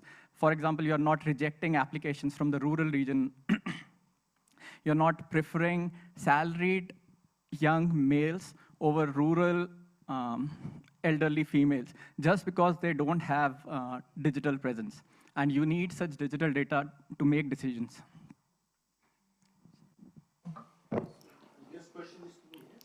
I think yes. Okay, thank you. I think we are blessed somehow because in Armenia back in 2002 or 3, we created a credit register for the whole country. So almost every citizen of Armenia has a footprint there. So there's a credit history and how you behave yourself. So from that point of view, of course, the size of Armenia is not comparable with India.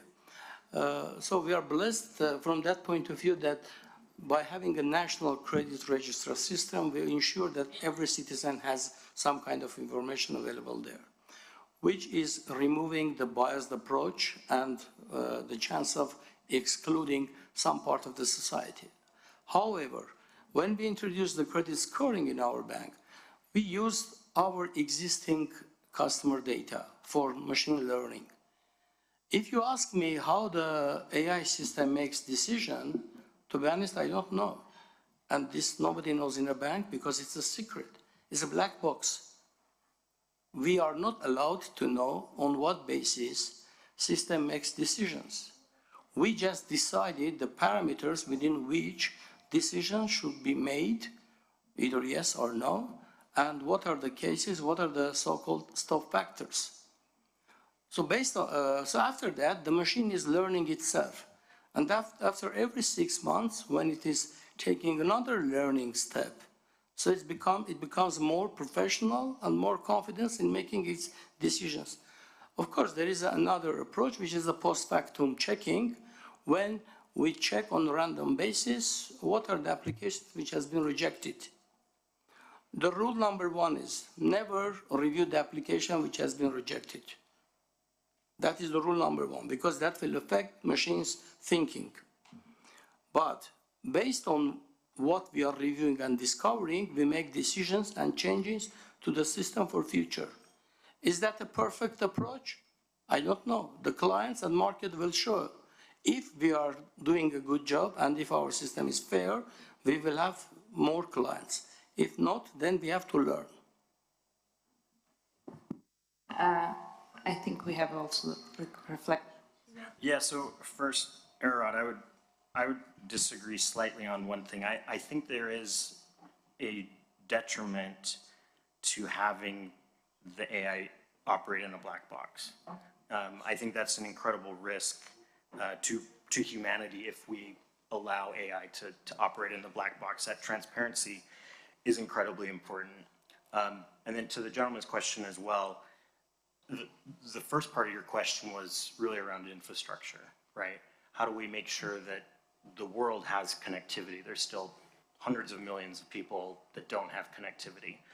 So there's, the good thing is, like, the ITU has a lot of initiatives focused on DPI, the digital public infrastructure, and actually working to create internet as a public good as well. So that starts by first giving people access to the tools and to the technology so that they can start to have a digital footprint. But the other thing is, there will be pioneers, you know, a woman from rural Armenia who's never had any digital footprint, but a loan was approved, right? And if the algorithm and the AI is built correctly, it will be able to use sort of the lookalike characteristics to be able to approve someone else in a similar way. Thank you, Scott. And we have also one question from two questions, and then one follow-up question. Okay, who was the first? I think let's give a chance to lady to speak up. Okay, thank you so much. I'm Zainab Kamouni, a Lebanese young fellow with the Yerevan dialogue. So I have a follow-up question on my colleague's question. Is there any accountability measure that you are implementing to prevent those algorithm bias? And what do you suggest for what do you suggest for the other panelists for accountability measure, examples of accountability measure to prevent such biases? Thank you. Harad, I think this question is again to you. Okay, first of all, thank you for disagreeing, Scott, because that's about the integrity and transparency. We don't need to agree on everything together. Okay,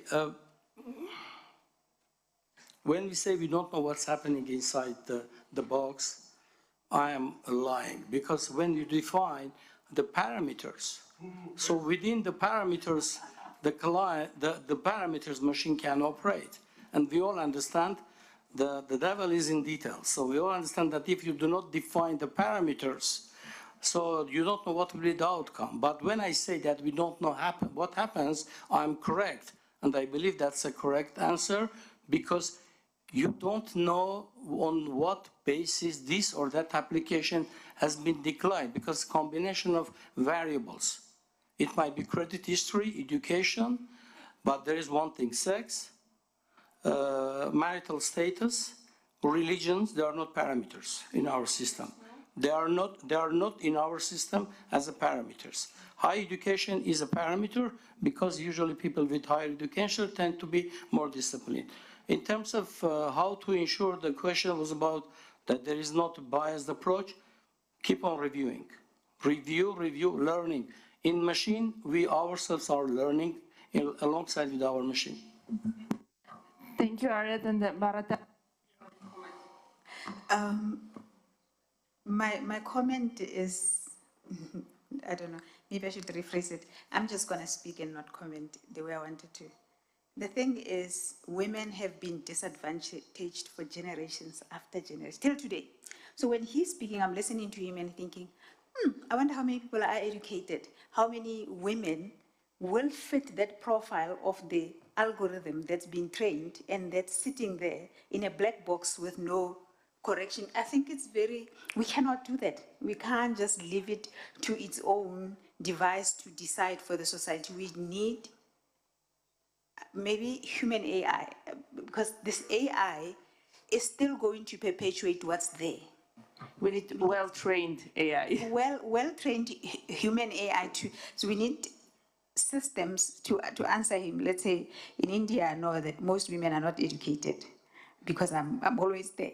So we need systems that will say, if the system is discriminating against women, there are verifiers out here who can say, prior to it becoming an epidemic and becoming dangerous, without it being there, this human AI can say, hey, let's stop this, create something better. Thank you. Scott, the short one, because we have also two questions as well from the audience. So without transparency, you can't have accountability, right? So that's the first thing I'll say. And generally, I find that a lot of times the technical leadership at large organizations want to have that level of transparency, but it's normally a chief legal or chief risk officer that shuts that down, because there is risk then when someone finds a bias that, you know, an insurance company or whoever will be liable. The other thing that has started becoming more prevalent is what's called chain of thought, where you can actually follow the thought process of the AI and the algorithm.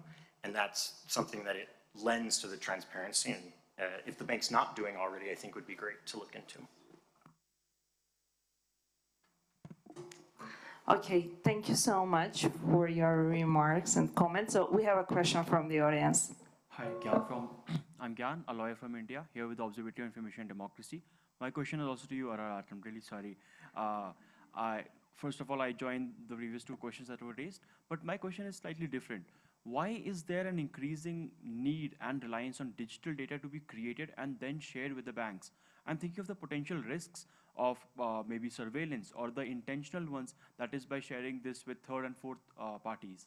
How do you protect that data and safely process it?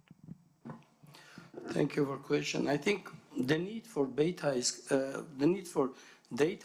is coming from a single reason: to make more money. And I'm honest with you, the driving force behind humanity has been profit. So first you have to make money to pay your employees, to become a good, valuable member of the society, to pay taxes, to participate in corporate social responsibility events, etc. And the growth of information technology, the availability of vast data, it forces banks to implement big data. Otherwise, you cannot compete. You cannot process $100 loan using a credit officer on one-on-one meeting with an applicant. That is something which was done probably in 18th, 19th century. It's too expensive, it's costly. Today, to achieve the same level of, let's say, profitability, you need to go for automation. You need to go for computers, you need to go for big data. Otherwise, if you just buy nice computers and put there without implementing, without putting the procedures for approval, etc., one day you will find out that your cost is increasing. And you will find out that technology didn't help you. So all of that is about reducing cost and becoming more profitable, and naturally also to be unbiased, as the question was raised, because it's very important for us to ensure that with two individuals with the same data are receiving the same treatment. It is yes for both of them, or it is no for both of them. So it's about fairness, it's about the transparency, and of course, let's say, we might think the danger which is there and think about Arnold Schwarzenegger's "I'll be back," but the life is about that, is about cutting the costs. Thank you, Arad. And we have the last question, and then we'll have a small reflection on that. Thank you.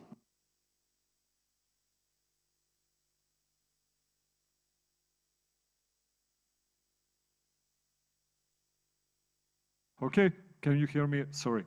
My name is Misha Djurkovic. I come from Serbia as well as our minister.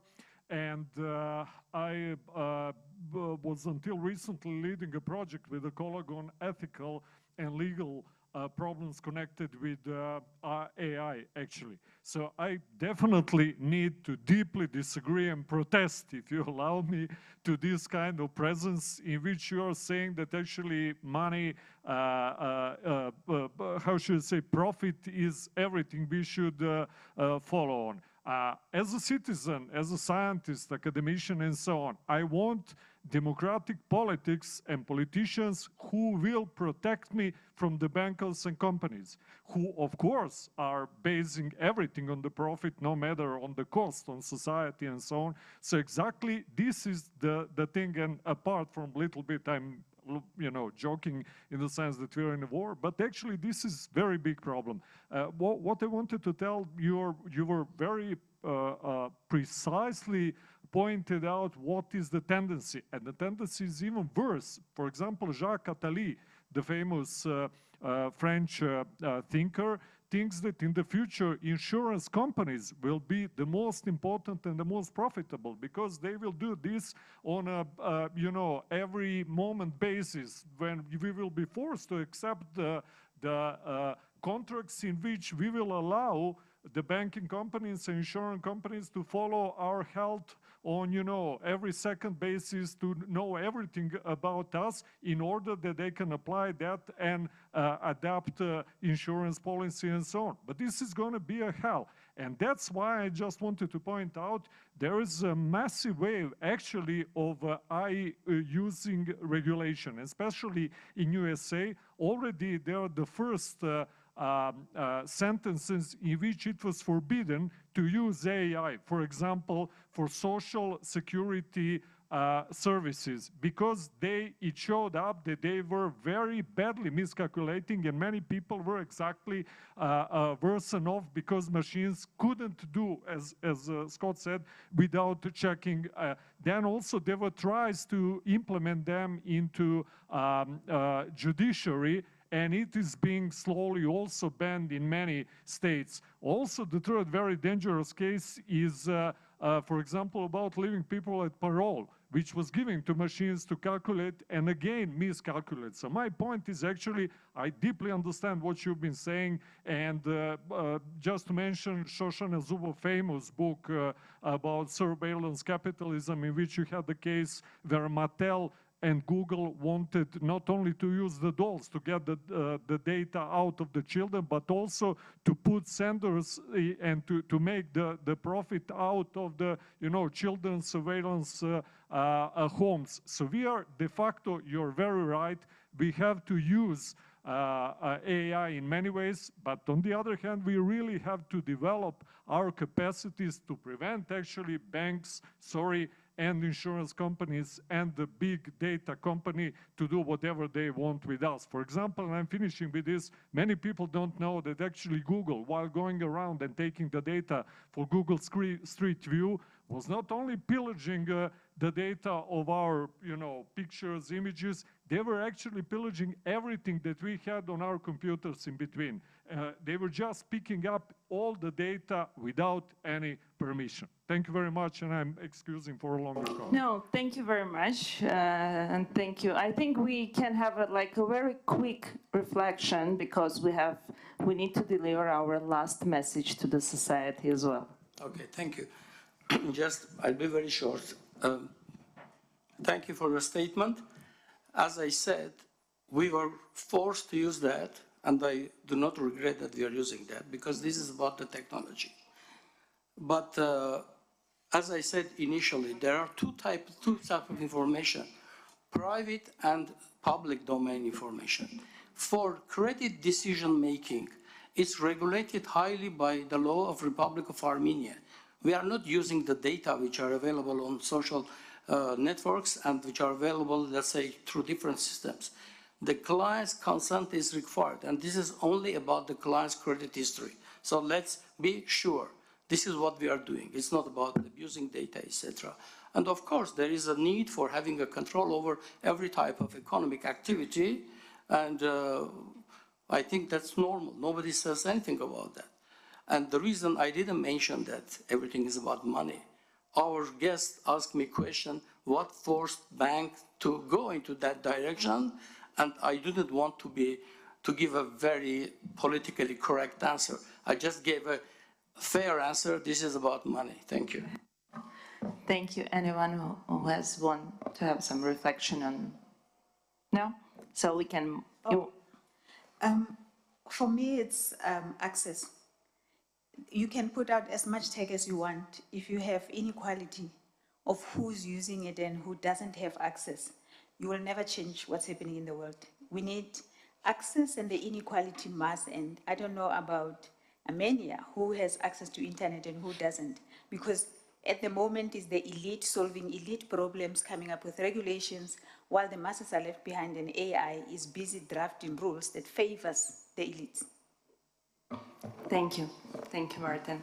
So, thank you for the questions from the audience. And look, nowadays, I come a bit for the social media, and we will close the panel. Misinformation of the fake news are challenging issues. I think everyone is agree with that. And I don't know, is there any solution to approach, to have the worldwide approach to mitigate the harm of disinformation and fake news? Because it's really hurting the society, all this misinformation. It's ruining the economies. It's disrupting, can disrupt everything. So I would like just to hear from you your messages to the society in that context. Like everyone, just a very quick, small, but your message to society. I think it's... precious that we share informations between our countries and also to share experiences and to learn from mistakes from that we all make. But I was very motivated with this question from Misha before, because I don't think that we are now talking on a data-driven economy. Profit-driven economy is what we are actually speaking about, and maybe we need to inform the youth. I think that that is the future, how to learn how to actually see these news and informations that are given to them, and also what are they accepting when they are accepting some rules by going to the bank or having an access on some social media. I think that people are not reading what is in front of them, and that's why those informations are misused, and we are easily targeted by marketing, yes, by marketing and everything else. So I think that education in this field is probably the most important. So these kind of events and media needs to be much more supportive to this topic, not to use these topics to also mislead consumers, but to inform why it's important to have a real and right information in front of us. Thank you, Tatiana. I think the education, yes. Ararat? I couldn't agree more with dear Minister that yes, education is the most important thing to give to our society. How to fight the misinformation is to build a cooperation between companies, between industries, and between nations. And a lot of developments are happening on tax evasion, on income disclosure, on different, and among different segments of economy, the level is varies. For example, in financial segment, it's very strict. You give a wrong information to your partner, they will never come back to you, and you will be banned from many. So that is the basis, to be transparent, to be cooperative with your colleagues, both in, let's say, national level, as well as on, let's say, between the industries, regardless whether they operate in the same country or not. That is the key for the success and fighting misinformation. Thank you so much. Marathon? I think most platforms really don't disclose how their algorithms work, and this proprietary secrets that they have, that is like they are cheap to making money, profits, it's not a good thing. We really need to start hammering on that, and especially for Africa. I like what you said about collaborations. The AU needs to start coming up with a very strong statement. We shouldn't just be following what the EU is saying, because that's what we do. We take most of our regulations there. We need to come up with our own that are so standardized to Africa, where Africa is respected, our culture is not taken down by or targeted by the internet in terms of misinformation. I'm trying so hard to not say we just targeted a moment as South Africa. I had to say it, and we targeted by a very powerful country, and that's not correct. And how do you, I think it shouldn't be South Africa alone saying this is misinformation. It should be the whole AU, the whole Africa, 54 countries coming together and saying you cannot target one African country. Because this is, it might start as gender, then it goes to the Africa as an economy, of our economy is going down because somebody said something. We really need to work and standardize regulations. These proprietary secrets should come to an end. They should be open. Thank you. And Scott, please. So misinformation, hate speech, those types of things, I think it really comes down to humanity having a lack of compassion, right? There's IQ, there's EQ.